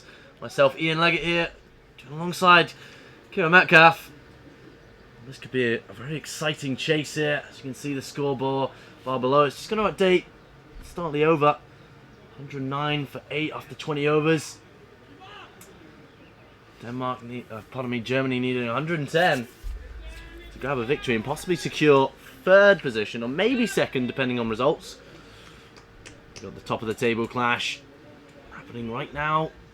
College Field, John T. Jenner scored a fantastic half century. 1-1, 3 for 5 currently in after 16 overs. In comes Khan.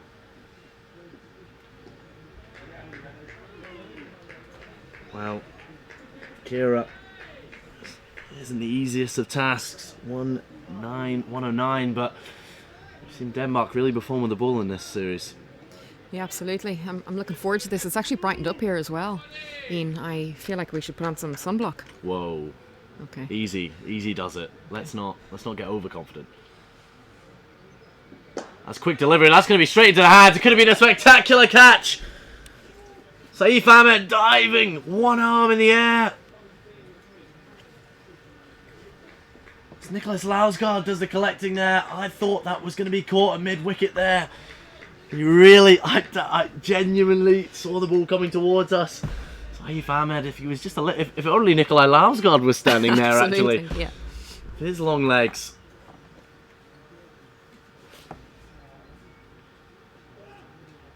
Finds the edge, does Khan. As tea's being delivered to the commentary box. Being treated to that 5-star lifestyle once again.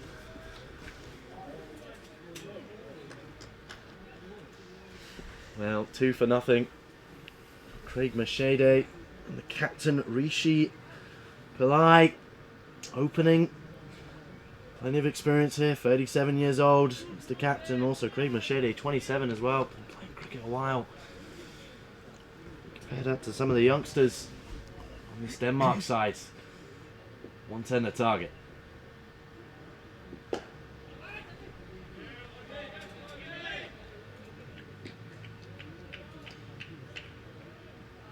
Denmark are going to have to start strong here with the ball. Germany certainly did in the first half and put on lots of pressure and brought on wickets. You can feel the energy around the pitch. A lot of jumpers on. I think that a bit of cold has set in. But it's much brighter than it was earlier on. It's perfect conditions to play cricket. It really could be. We already saw a thrilling chase in the Guernsey-Norway game, chasing down 95. And that's a wide. Harry Waldron, Irish international cricketer, friend Kira. You know Mary quite well. I do. We've been on many trips together. Mary's very, very dedicated to her umpiring. She loves it. And has actually gone through the ranks. She's very, very good at it as well.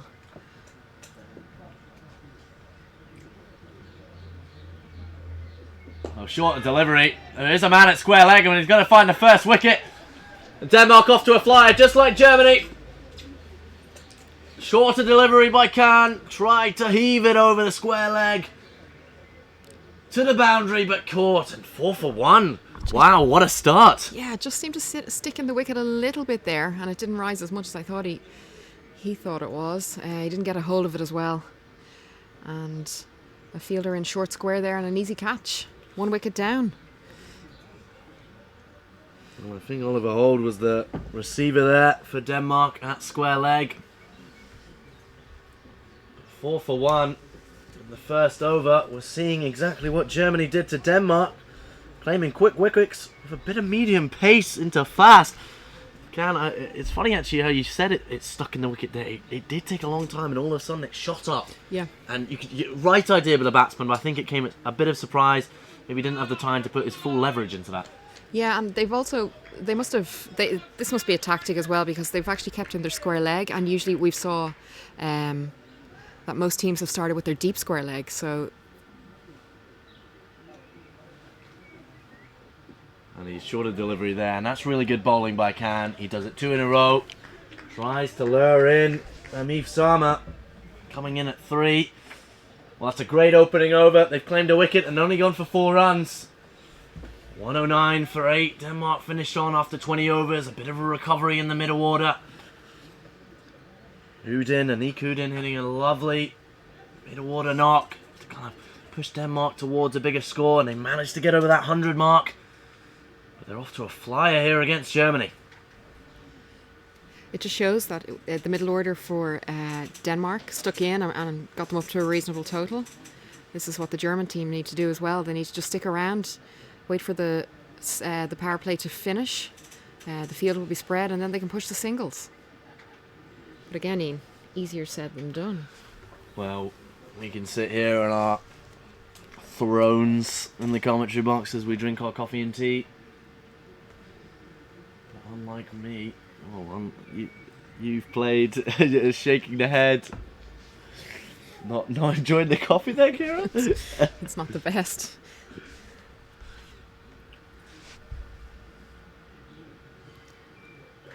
Just again, each innings is 85 minutes long, and it's timed, so you have to get in your overs. So you see, sometimes spinners coming on can buy you time. Gino Jojo now in. Gives him that full delivery. Craig Machete hits that really well through the covers. Big chase by Nicholas Lausgaard there. Does well to stop that from going for the boundary, but that's a wonderful cover drive from Craig Machete. Beautiful looking shot. Yeah, fantastic. Very, very technically correct. I'm just interested. You see Nikolai Lausgaard chase down the ball. He doesn't appear to have an injury, but yet he's come in very low down the order. I'm very intrigued to find out the reasoning of that myself, actually, because we've seen Nikolai Lausgaard hit really, really strong innings, partnering well with his captain Hamid Shah as an opening pair.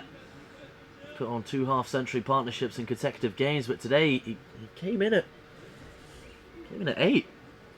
Which was a bit of a surprise to us in the commentary box. There must be a reason behind it. Maybe he's carrying a niggle. Struck off the pad there. Gino Jojo, big appeal. Umpire Kearns is having none of it. The man with one of the best names in cricket, nearly grabbing a second wicket for Denmark. Interesting bowler, Gino Jojo. He doesn't vary the pace much, but you see him coming in a different line every now and then. It's exactly what you want from someone that's bowling that medium to fast. Not necessarily changing the dynamic of the pace. It's all about pitching it at different lengths, finding different lines just to confuse the batsman a little more. Coming into Sama now. Struck off the pad again. Big appeal. That looked like the back leg. And the whole team up. There is a great unison here, crying. Umpire Kearns once again stubborn. Not even moving, just signaling now 2 to come. Gino Jojo just going for 2. His first 4 balls, 7 for 1. The start of this Germany chase in the ICC Men's T20 World Cup Europe Finals. That's cut down to third man. Andre Spurlo, the receiver. He had a nice appearance with the bat as well. Yeah, there's been some really good cricket today. Just interested to see how quickly this pair can get in. How Denmark are going to go about attacking the batters, and just especially for the power play, they'd like to. I know they'd like to get a wicket, maybe 2 more, just in the first 6. Really put the pressure on Germany and try to take it home.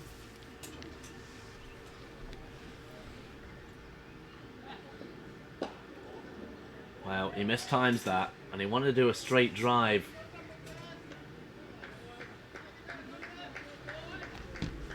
Just falls nicely. Well, that's a really, really good over from Gino Jojo. Just going for 3. So just going to get a little score update from the Jonty Jenner. Did a wonderful half century, and he's now departed this game. Live coverage of this match on the ICC YouTube channel. Our colleague Andrew Leonard calling it. It's 1-3-1 for 6. Great innings so far by the Jersey side. So we see Khan coming again here on the Beauvoir end. That's just fallen a bit of a misfield there. An extra cover as they managed to sneak in a single. Machete very quick off the mark. little bit sloppy there in the field. Just as a captain, you won't be happy, I suppose, in the opening overs. You're trying to really build as much pressure as you can, and just for the bowlers, figures, everything.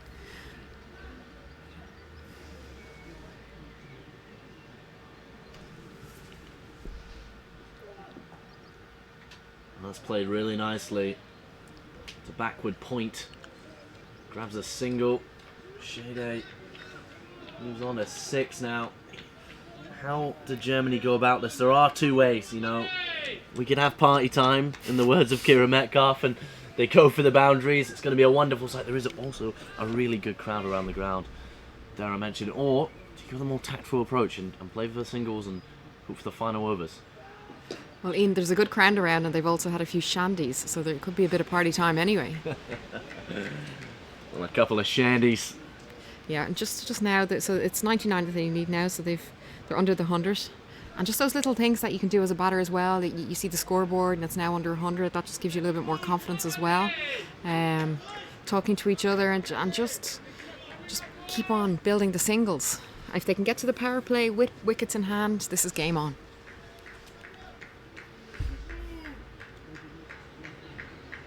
For 1 in the 3rd over. 3rd and 4th players battling it out here. Quicker delivery from Khan and just slapped away by Machede. I think we found our magnet in the field. It seems to be Nicholas Lausgaard. 3 or 4 times he's collected. Is he? Big bit of encouragement for the bowler here. They want another wicket. I think they feel very confident indeed. They've put a good enough total on the board. They have some big hitters in their sides as well.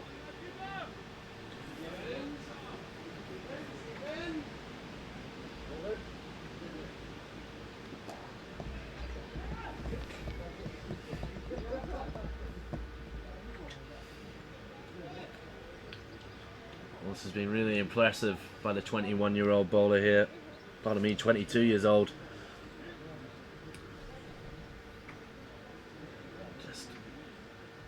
Sure, he'll be happy if the run rate stays below 5. The scoreboard just ticking over nicely. It's a really good shot. It's just flicked away to the boundary. They pick up their first boundary. It's gone for 4. Lovely shot by Sama. Elegant, classy as well. Stylish is probably the most appropriate word as I go for my thesaurus of words in my head. Nice wording. Don't raise your eyebrows at me, Kira. No, a really good shot, and obviously So you do agree with me? playing to the gaps.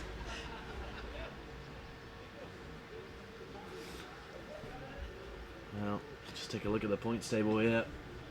Those of you tuning in, see 3rd and 4th battling it out, and also 1st and 2nd battling it out. College Fielder just checking the score there, 140 for 6 in the 20th over. Can they put on 150, Jersey? Again, live coverage of that. The ICC YouTube channel and also the Facebook page of the ICC Men's T20 World Cup. Sometimes playing the second game in the day can be quite hard as well. You're up early and you're kind of sitting around and you're dwelling on it a little bit and you just want to get going. So there's a bit of a knack to it as well. You need to be ready to switch on.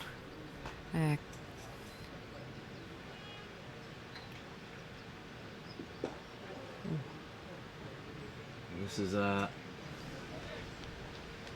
Nikolai Lausgaard with his first appearance with the ball. A bit confused in the commentary box why he didn't bat further up the order. Maybe he's carrying a niggle, but he's confident enough to bowl. He's picked up a couple wickets so far in this tournament. Strikes the wicket, or strikes the pad there, pardon me. Especially in his early overs, Kira, he's proved very vital in change of pace, and the variation he supplies on the ball is proving lethal. Just flicked away, great use of the wrist there. Good fielding from the Danes. Again, his bowling can be quite hard to read, just from the height that he's coming from, and if he mixes it up a little. He uses the pitch and really darts it in.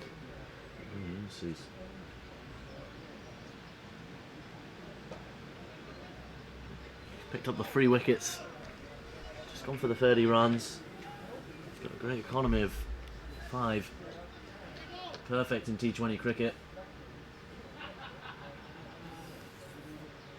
And that's a beautiful sweep shot, but there's a man on the boundary. Dropped and gone over. Well, he had his hands to it. There was a big groan from the fans in a hospitality tent.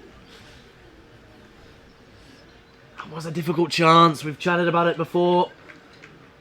A fine act to being a receiver on the boundary. Nikolai Lausgaard nearly picking up that wicket that we were talking about.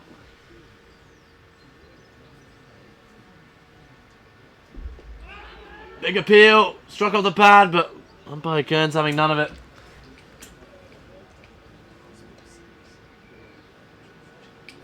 Oh, just got the final score, 149 for 6 over in the Jersey. Italy game, first and second playing each other. Last ball 6 as well. Wow. So obviously we're keen to push on. So 150 to target for Italy in that game. If we look at this game, 110 the target for Germany. This was the Denmark innings. Like you see, Udin, the main man there for Denmark. A run out. What a fantastic run out it was as well. Great bit of fielding by Ramsey. I hope that drop catch doesn't prove too costly. It was a straightforward catch. Maybe just took his eye off at the last minute. But the sort of catch you've got to be taking, especially for a bowler trying to build up pressure. 23 for 2 now would have read better, and would have been more pressure on this German side. Plays the cut shot there. Now we've just got the first appearance of Oliver Holt in this game. 3 wickets in the tournament so far from his 3 matches. All 7 overs. I've been very impressed by the 19-year-old. His left arm medium pace. He's been fantastic in the tournament, and what I've loved about this so much is we've seen the young players do so well. Bat and ball. Johnny Jenner scoring a half century for Jersey. As well, he's very young. Quicker delivery there, fantastic. Out in the middle of the bat, but great bit of fielding. That was all around brilliant. The shot, balance, and then the fielding was fantastic. And Nick Uding there diving onto his right, stopping what was a certain 4. Well balanced cut shot there. Bang out the middle of the bat. Beautiful noise. Rung around the ground here at the KG5. Hits the pad. Big appeal. Mary Waldron not wanting to raise her finger there. At the 19-year-old screaming. Arms abreast, almost like a bird. Just on that last ball in, you saw the wicketkeeper run around and high five, and just acknowledge the work that the guy had done in the covers. All those little things add up at the end. Well, just Oliver Holt having it, signalling a referral. If only the technology was available to the player. Full toss, and that's driven straight down the ground. That's going to be 4 runs. Well, that's a straight drive for 4. I almost feel like Oliver Holt, that was a mental decision there. I think he was a bit angry. Yeah, I Probably agree. shouldn't have delivered that, but that was punished by Craig Mashady for 4. Wonderful straight drive. Absolutely, and it's actually good to see him hit it for 4, because we've seen quite a lot of, I suppose, free balls or full tosses been just pushed, for a single or pushed to the fielder, and it's a free ball in T20. You've got to really put it away.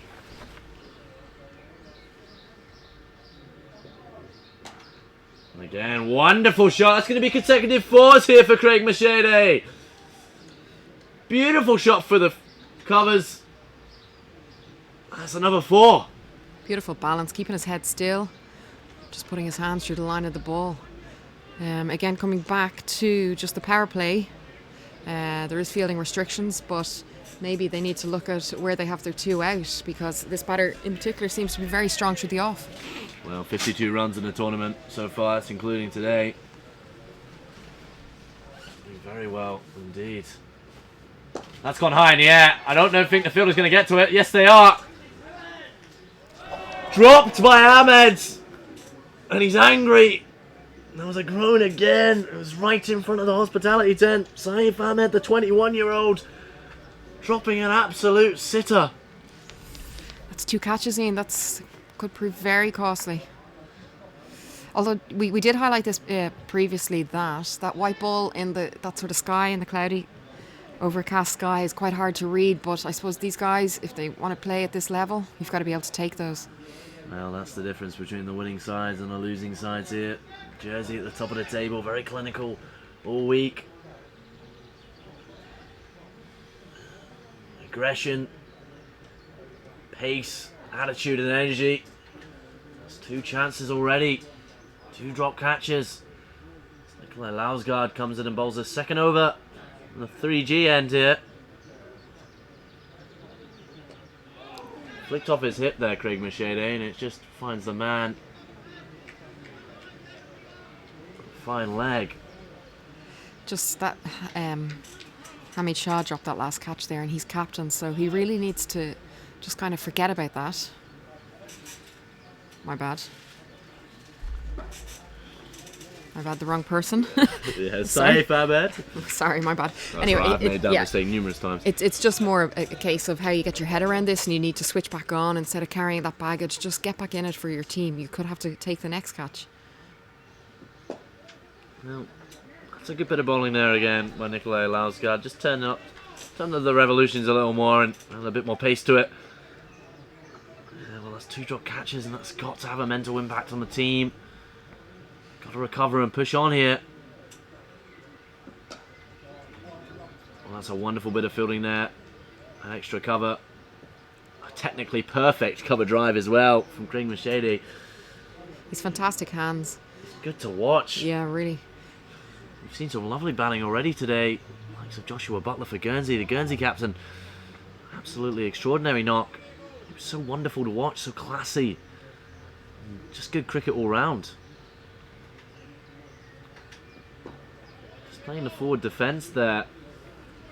Happy enough to take the dot ball. Well, Germany building up nicely again. 35 for 1. This has been a good recovery after losing an early wicket in the first over. Off the bowling of Delaware Khan.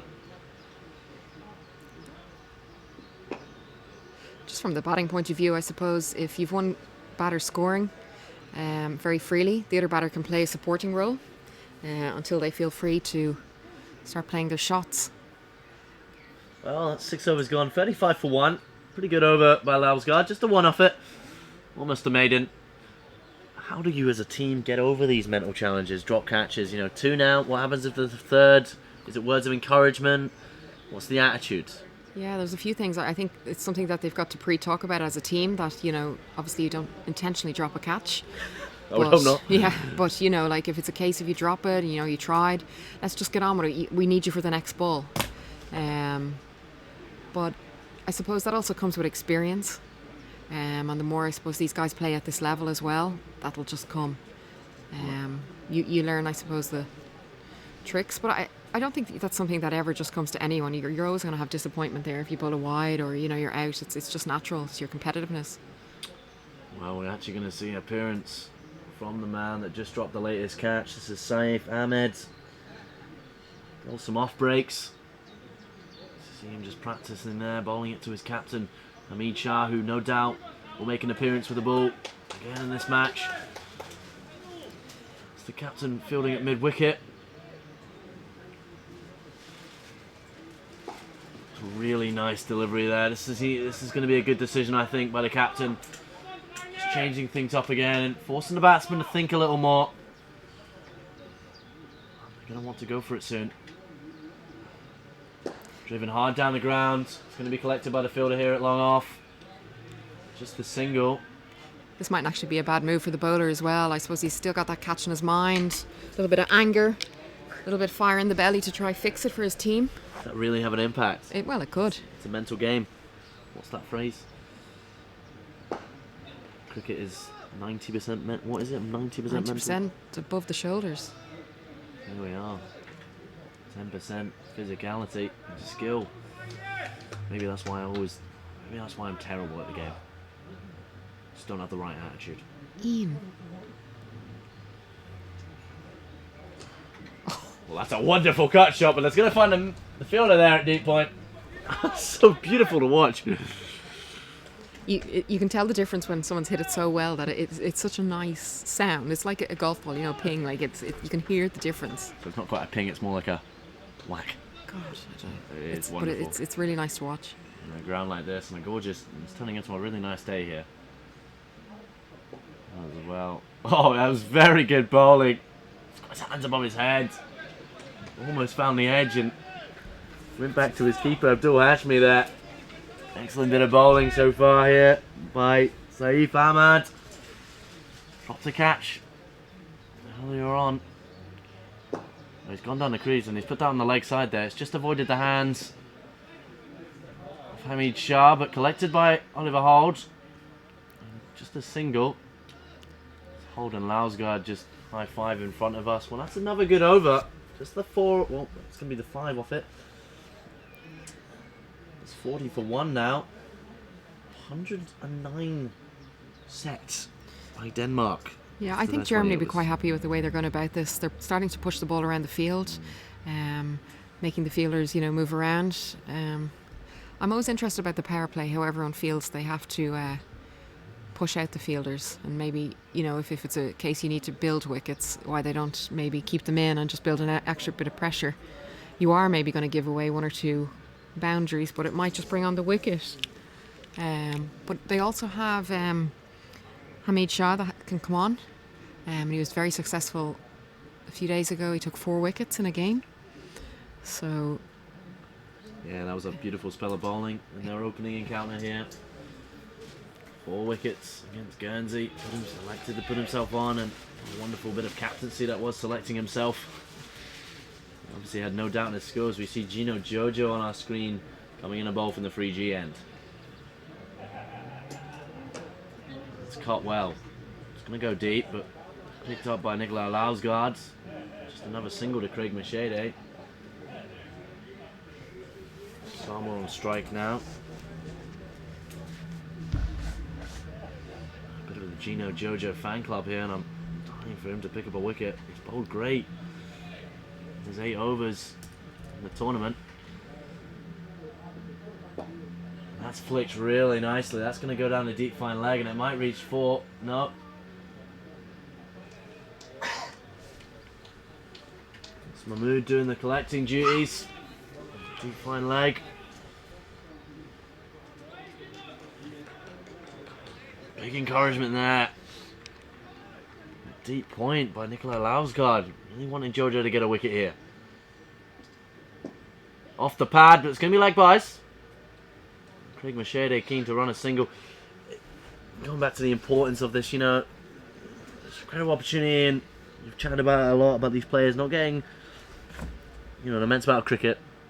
And, playing in tournaments like this is unparalleled compared to anything else these guys are going to experience. absolutely, you're playing at a different level, and I suppose you've got to execute your skills, but do it over and over and over. That's the difference. I suppose the better players play at a higher level because they're just used to playing at that level. Bowl the best lines, and just doing it over and over and over, and then building on their skills from that. But again, we spoke about this earlier. These guys have to be playing this cricket. They need more and more cricket. If you put out on a chart how much England and all those top nations play in comparison to these guys, it's huge. Well, these tournaments mean so much for these players and these teams. ICC Men's T20 World Cup Europe Finals hosting Guernsey this year. Great hosts, weather affected, but they've tried their hardest to maximise game time, and a good decision to have the 2 reserve days as well. They're both going to be used. Played the Nordic Scandinavian Derby on the first reserve day after it got called off on the first day.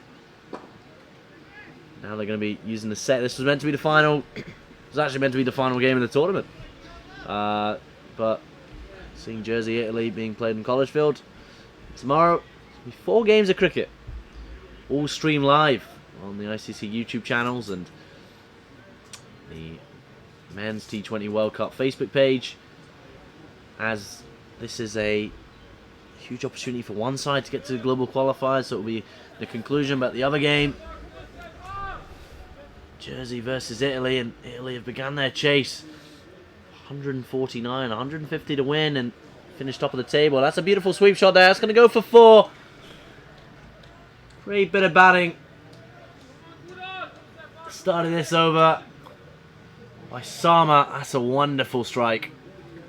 Really, really good strike.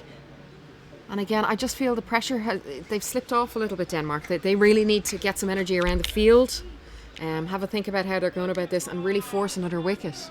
It's become too easy for Germany at the moment. Well, just having a little meeting here. Ahmad with his captain Hamid Shah. Maybe discussing. I think the ball's actually lost. Ian, you're back to double glasses. I am. Sunny G's the back of my face. It's a fashion statement. 2 commentators, double glassing it. set the tone by a fashionista next to me, Kira Metcalf. Not only was she a former Irish international, but little did many know that she's the inventor of the double sunglasses here at Guernsey. That's a wonderful bit of bowling there from Ahmad. Just misses the bat. Sama. Ian, we've actually seen from that end a few times where the ball has just shot through and it hasn't come up as much as the batter. And in that case, he was very lucky to get away with that. Oh, and just cancels his run up there as Mary Waldron just declares that duff ball. Yeah, I know what you mean. Was he thinking the mankad? Was he thinking about that? Is a bold decision. That would be very controversial. And he's cut that well into the deep. He picks up another single. Can you imagine the scene? Oh my days. I don't even know what I would say. I think I'll be completely lost for words. I was involved for World Cup qualifiers in a mankad situation against Bangladesh. And it was you that did it. No, it certainly wasn't. Oh, but no. it was a driven hard. Fantastic game. Going to find the man at long off. That's a single. But was it controversial enough on the field? Was it on your team? Well, actually, we needed 1 run to win. Oh no. And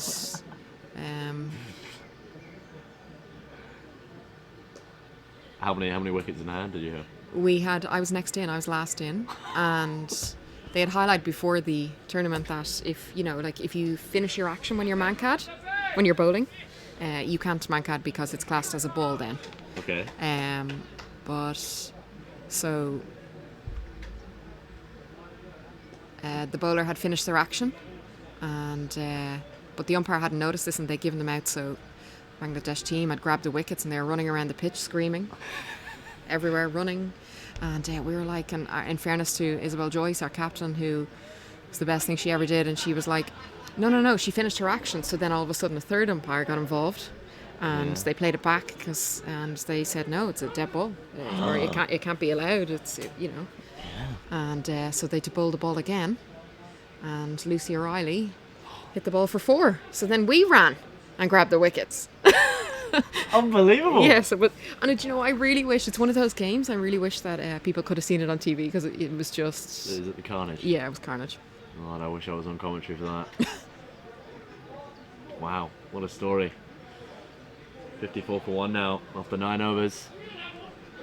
Let's see Germany back in the driving seat of this game. That's driven hard. That's a big shot for 6. That's going to be an AstroTurf. Wow. Greg Machete hitting that big, hard, full drive for 6. Fantastic shot. He hasn't been troubled at all, and his balance, and he just got to the ball, set himself up, played through the line of the ball. He's very, very strong. Well, one of the Danish players, I think it's Oliver Hold, having a wee run on the AstroTurf just to collect that. And he's going to appear out the black in 2 seconds. There he is in the top of your screen.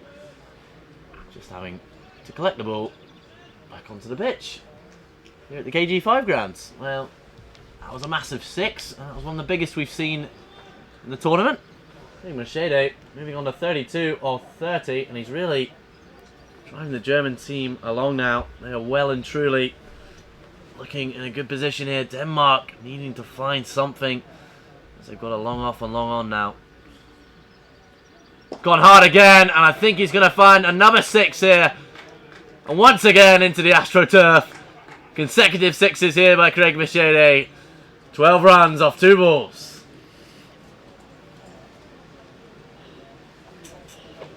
Again, a fantastic shot. He just picked the right ball again, committed to it fully, and went through with his shot.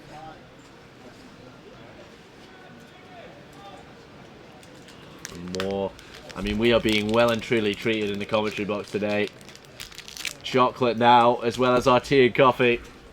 What is going on? Well, 6s and chocolate, fantastic. 6s and chocolate. You wanted party time. Craig Machete supplying the shots, and the ICC supplying the snacks. The perfect combination. As Germany 66 for 1 now, and the 10th over, needing 110 to complete a successful run chase against Denmark. Denmark will want to get something out of this as well and finish as strong as they can, so I'd really like to see more energy and just get up and about and challenge these batters. Well, Oliver Holt again, having to run into the AstroTurf. He's certainly getting his step count up. Let's see what happens again. Is he going to attack the captain? This time just trimming hard down the ground, but collected by Hamid Shah. That was well adjusted. I think he thought if it's there, I'm going to go hit it again, and then he adjusted and just pushed it back. Yeah, he certainly got in the position to strike. Crouched low. Going to put his full bat for it. I think he's going to go again.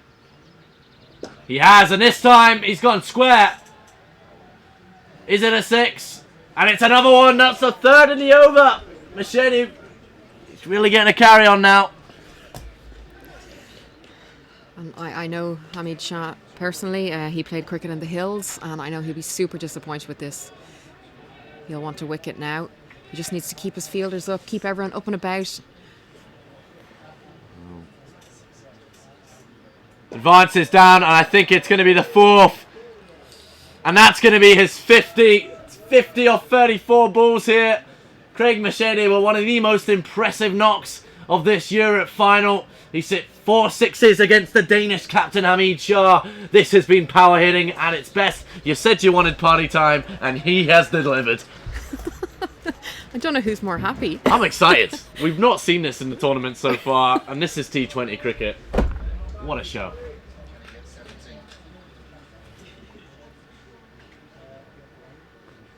He's gone big again! And that's going to be another one! Onto the covers! And that's the 5th 6 of the over, and he's had an absolutely huge total here. What hitting? Ian, he might be going for the Owen Morgan. He might try to challenge him. I think he must have been inspired by the power hitting of the England captain in the World Cup yesterday. What an over. 84 for 1 now. 56 off 35.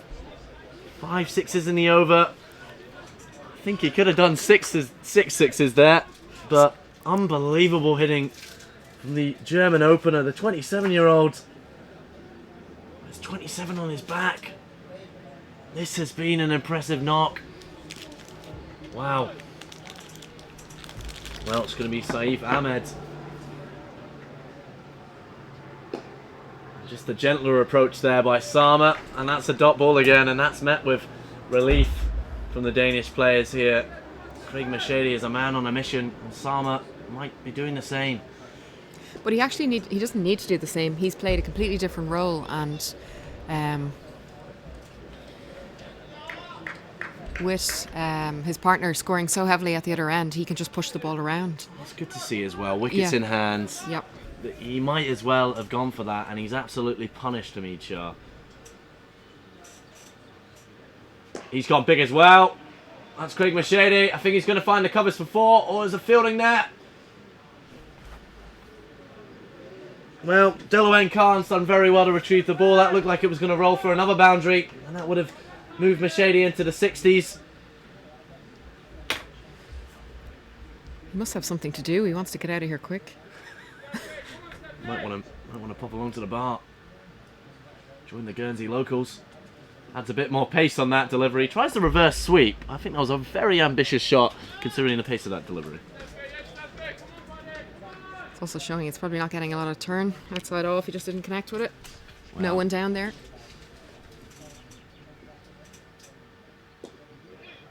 He sweeps that just for a single. That's been a rarity so far. Craig Machete just running for one after his brilliant display of power hitting. He might want to stay at that end. Just looking at the highest scores in the competition so far. Jonty Jenner, beautiful knock against Italy. Just finds the edge there, does Ahmed. But Johnny Jenner hits 71 against Italy as they are trying to secure that win. Put 149 on the boards. Joshua Butler with the second highest, 65. Craig Machete has delivered today. 5 sixes and an over. Absolutely fantastic display of power hitting here. Kira, you have a smile on your face. No, it really is. It's great to watch. It's nice to see someone just commit to the shots, and he's very textbook like batter. Big Machete. I'm a little bit surprised about Denmark, if I'm being honest as well. Absolutely. We've seen a different side to them this week, and this is just a little bit deflated. Yeah, I don't know how to describe it, but I would like to see them up and about. Obviously, they want to finish with as much as they can out of this tournament, you know, personally and also just as a team. Gone big again. It's going to be another 6. Craig Machete. That time he just pulls it square and into the covers once again. A little fist bump. 88 for 1 at the end of the hour. Now it's 94 for 1. And that total is looking maybe possible in this over. He moves on to 65 off 39. Heading towards the highest score of the competition. Tremendous knock so far. This has been a brilliant display. Just Khan is getting the Machete treatment right now.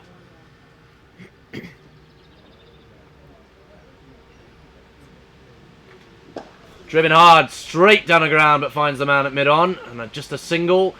He moved on to 67 of his 40 balls. And 95 for 1 as Sama's going to take the strike.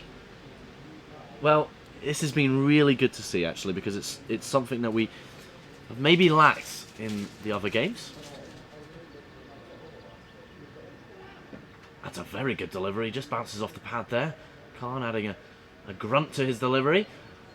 So they just grab a leg by. 96 for 1 now. The target 110 for the victory. But we've seen lackluster performances by teams doing the chasing and just not having the inclination to go for the strike. If you know what I mean, they reached a point in the innings, clearly at the 10th over, and they went, let's go for it now. Machete plays a wonderful cut shot there, finds the man an extra cover and another single. I think you're right, Ian. I think some teams have got themselves into really good positions, like Guernsey the other day losing to Italy just by 10 runs. It's learning how to finish out a game, knowing what it feels like to win, I suppose, is a big thing, and knowing how to get there, putting together your innings. Oh, he tries to go for the big pull shot there, and more leg buys. But how Germany have gone about this innings has been really clever. They lost an early wicket and they realised, okay, we've got to consolidate a little. And I think these two batters out here have really complemented each other. You've obviously got someone who's scoring quite quick and someone who wants to push it around, and it's working really, really well. I really like as well how they just completely weren't phased by the loss of the early wicket, you know. They lost their captain, Pillai. And they didn't seem at all phased. It was almost, okay, well, in comes Sama. Machete, let's get to the 10th over. Keep the runs ticking along, and they obviously didn't doubt their abilities. Yeah, and it can also come back to the coach, I suppose, as well. He's obviously instilling them with a lot of faith. He's giving them a lot of information how to go about their innings, and it's all coming together. It's been fantastic to watch. We're going to be playing Jersey tomorrow. going to be an absolutely fantastic clash. We're going to get a score update from the game at the college field. Currently, Italy chasing down 149.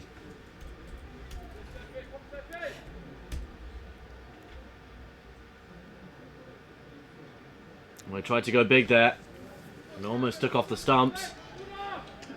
It's also interesting to see. Sometimes you come across a team and they maybe squash you a little, and you don't fully play to your potential. You might have like a bogey team that when you come across, you seem to lose stupidly, or you just can't perform against them. And this could be Denmark's team. I'm not 100% sure about that, but whatever it is, whether Denmark are tired or they feel a little bit deflated, they really have to get their head around it and should try to take as much as they can out of this tournament. I'm at it again.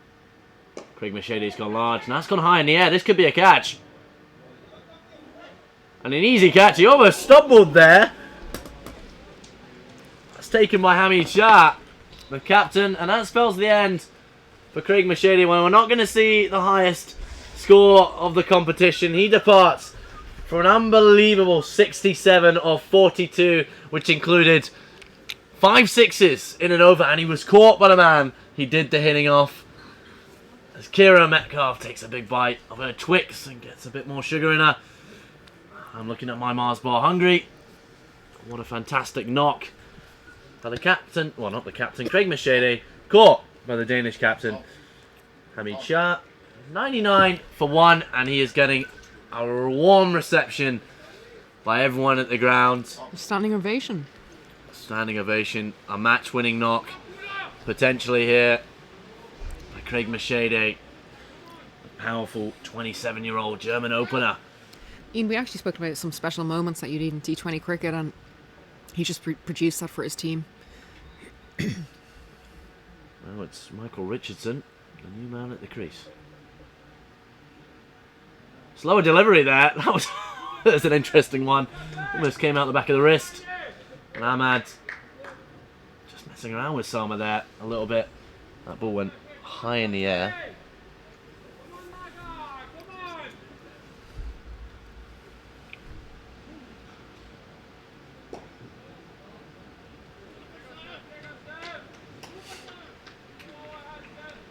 Well, 11 runs needed.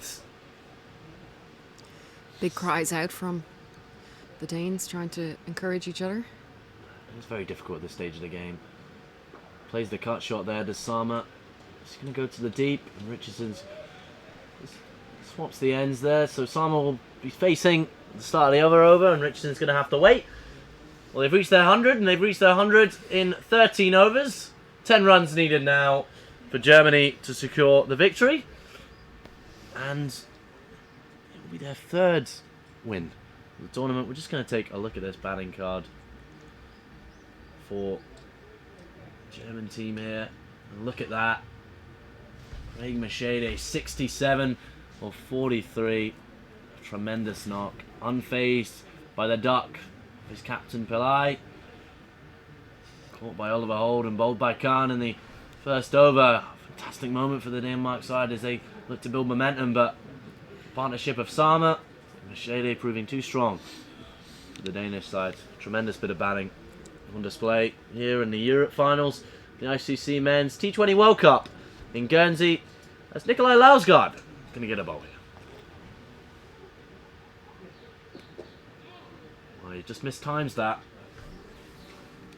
100 for 2. What did Denmark do? Is it just encouragement? Keeping fighting chance? It's difficult when the side needs 10 runs with 7 overs to go. He tries to go big, and he really does mistime that one again. Just feel the wicketkeeper missed the stumping there. He was well down the crease, you're right. Took a couple steps forward. Abdul Hashmi wasn't quite quick enough. Short delivery, and that's caught, and it's into the hands. It's another wicket. That one's caught by Anik Udin. Well, that's good. Well, Ian, you've asked us what do. They continue taking wickets, and if you look earlier on, they 2 2 big catches that they dropped, and maybe at vital times as well. That, you know, it all adds up at the end of the day. I think so. I think them drop catches are really Cameroon here, especially when one of them was off the batting of Craig Machete. You know, they've 2 drop catches, and they just had that stumping there, and then they take a catch there. But try get as many wickets as they can. Well, we're just seeing Salma walk off, and that spells the end of his day. He's going to get a warm reception as well from the German team at the pavilion, partnering up with Craig Machete, putting on all the runs, and there they are, they're standing up, and he's getting well received. And we see Haromjot Singh come in to meet Richardson. Well, looks like it's going to be a tough day in the office for the Danish side. Andres Burlow on the screen there. Nikolai Lausgaard picking up another wicket in the tournament. 10 runs needed. After remaining overs, Germany will grab this victory.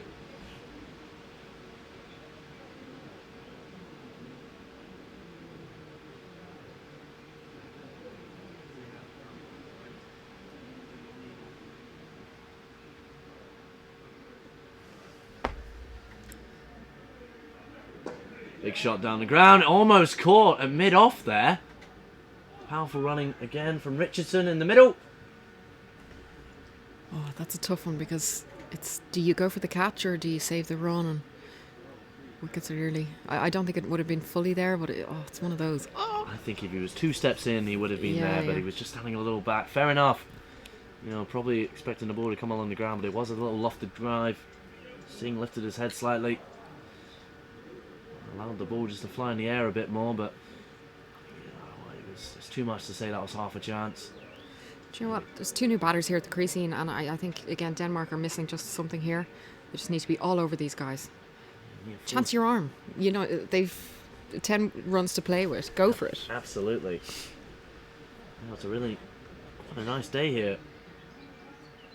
KG 5, different surroundings to when we first arrived today.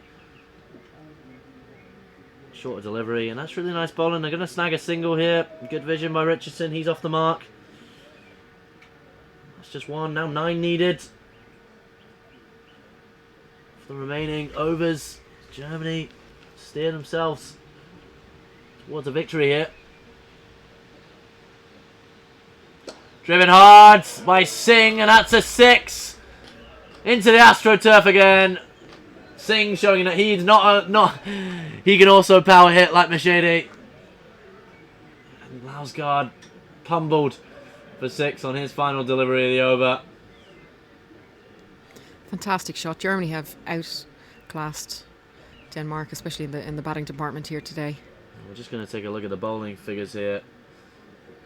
Sorry, our graphics just have a little slip and slide there. Well, only the 3 wickets, only the 5 extras though. But the power hitting of Machete. 30 runs off them 6 balls. Off the bowling of Hamid Shah. And it's fair to say that was the game-winning moment, I think. But nothing's impossible. Denmark possibly could do this. We're just going to wait for the scorebar to update. It should say 107 for 3. 108 for 3 actually.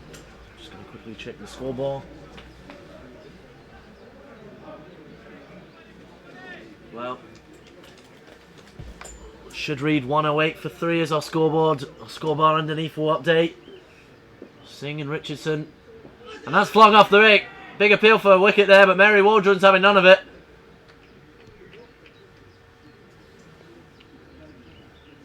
Oh, it's good to see the Danish side fighting back a little bit.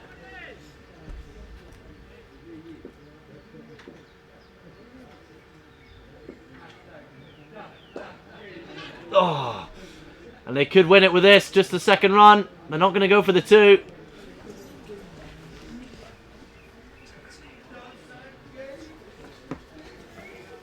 Well, they're now matched, 109. Just the 1 run here to win. Germany going to take a convincing win against Denmark here at the KG5. And they're going to run. It looks like it's going to be a bye to finish it. And Germany have secured a victory here at the KG5 ground. Wonderful, wonderful performance with the bat by Craig Machede. 5 sixes in an over.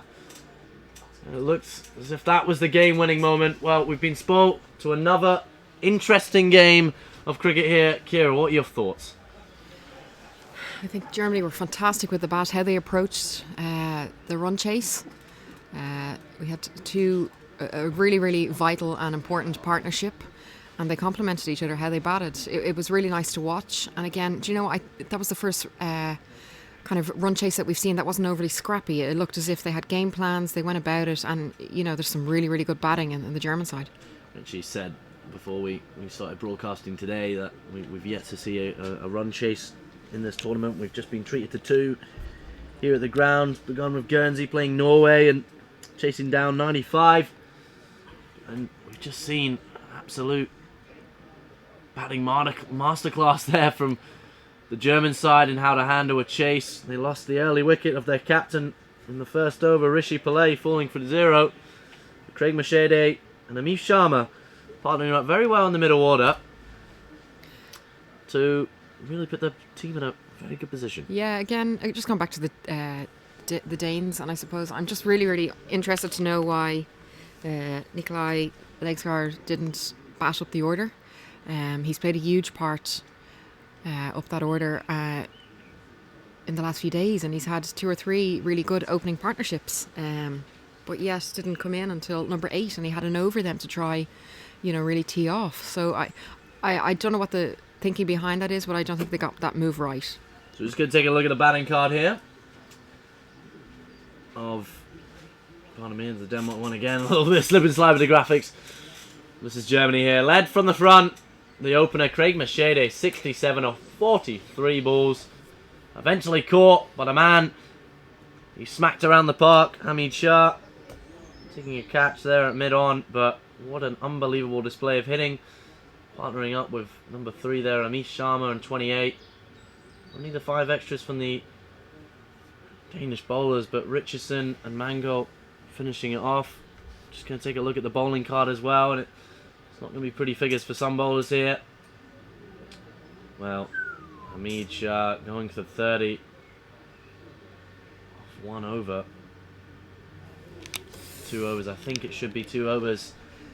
Gino Jojo not picking up a wicket again, and just Nikolai Lausgaard, Saif Ahmed.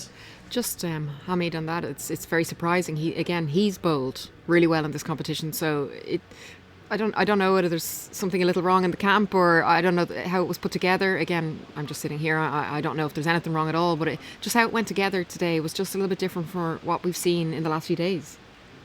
Well, there's confirmation. Germany win by 7 wickets here, successfully chasing down 109. You just see Stephen Knox on the left of your screen there. He'll have a big smile on his face.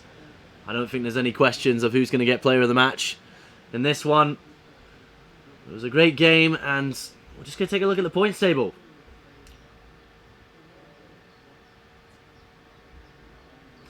Well, where does this put Germany? 3rd place on 4 points. So we're just going to get an update from the Italy game. They're chasing down 149, and they're sitting at 27 for 3 after 7 overs, so just over that 100 mark. Yeah. But it lopsided in the bowl. Yeah, it's just interesting. I think that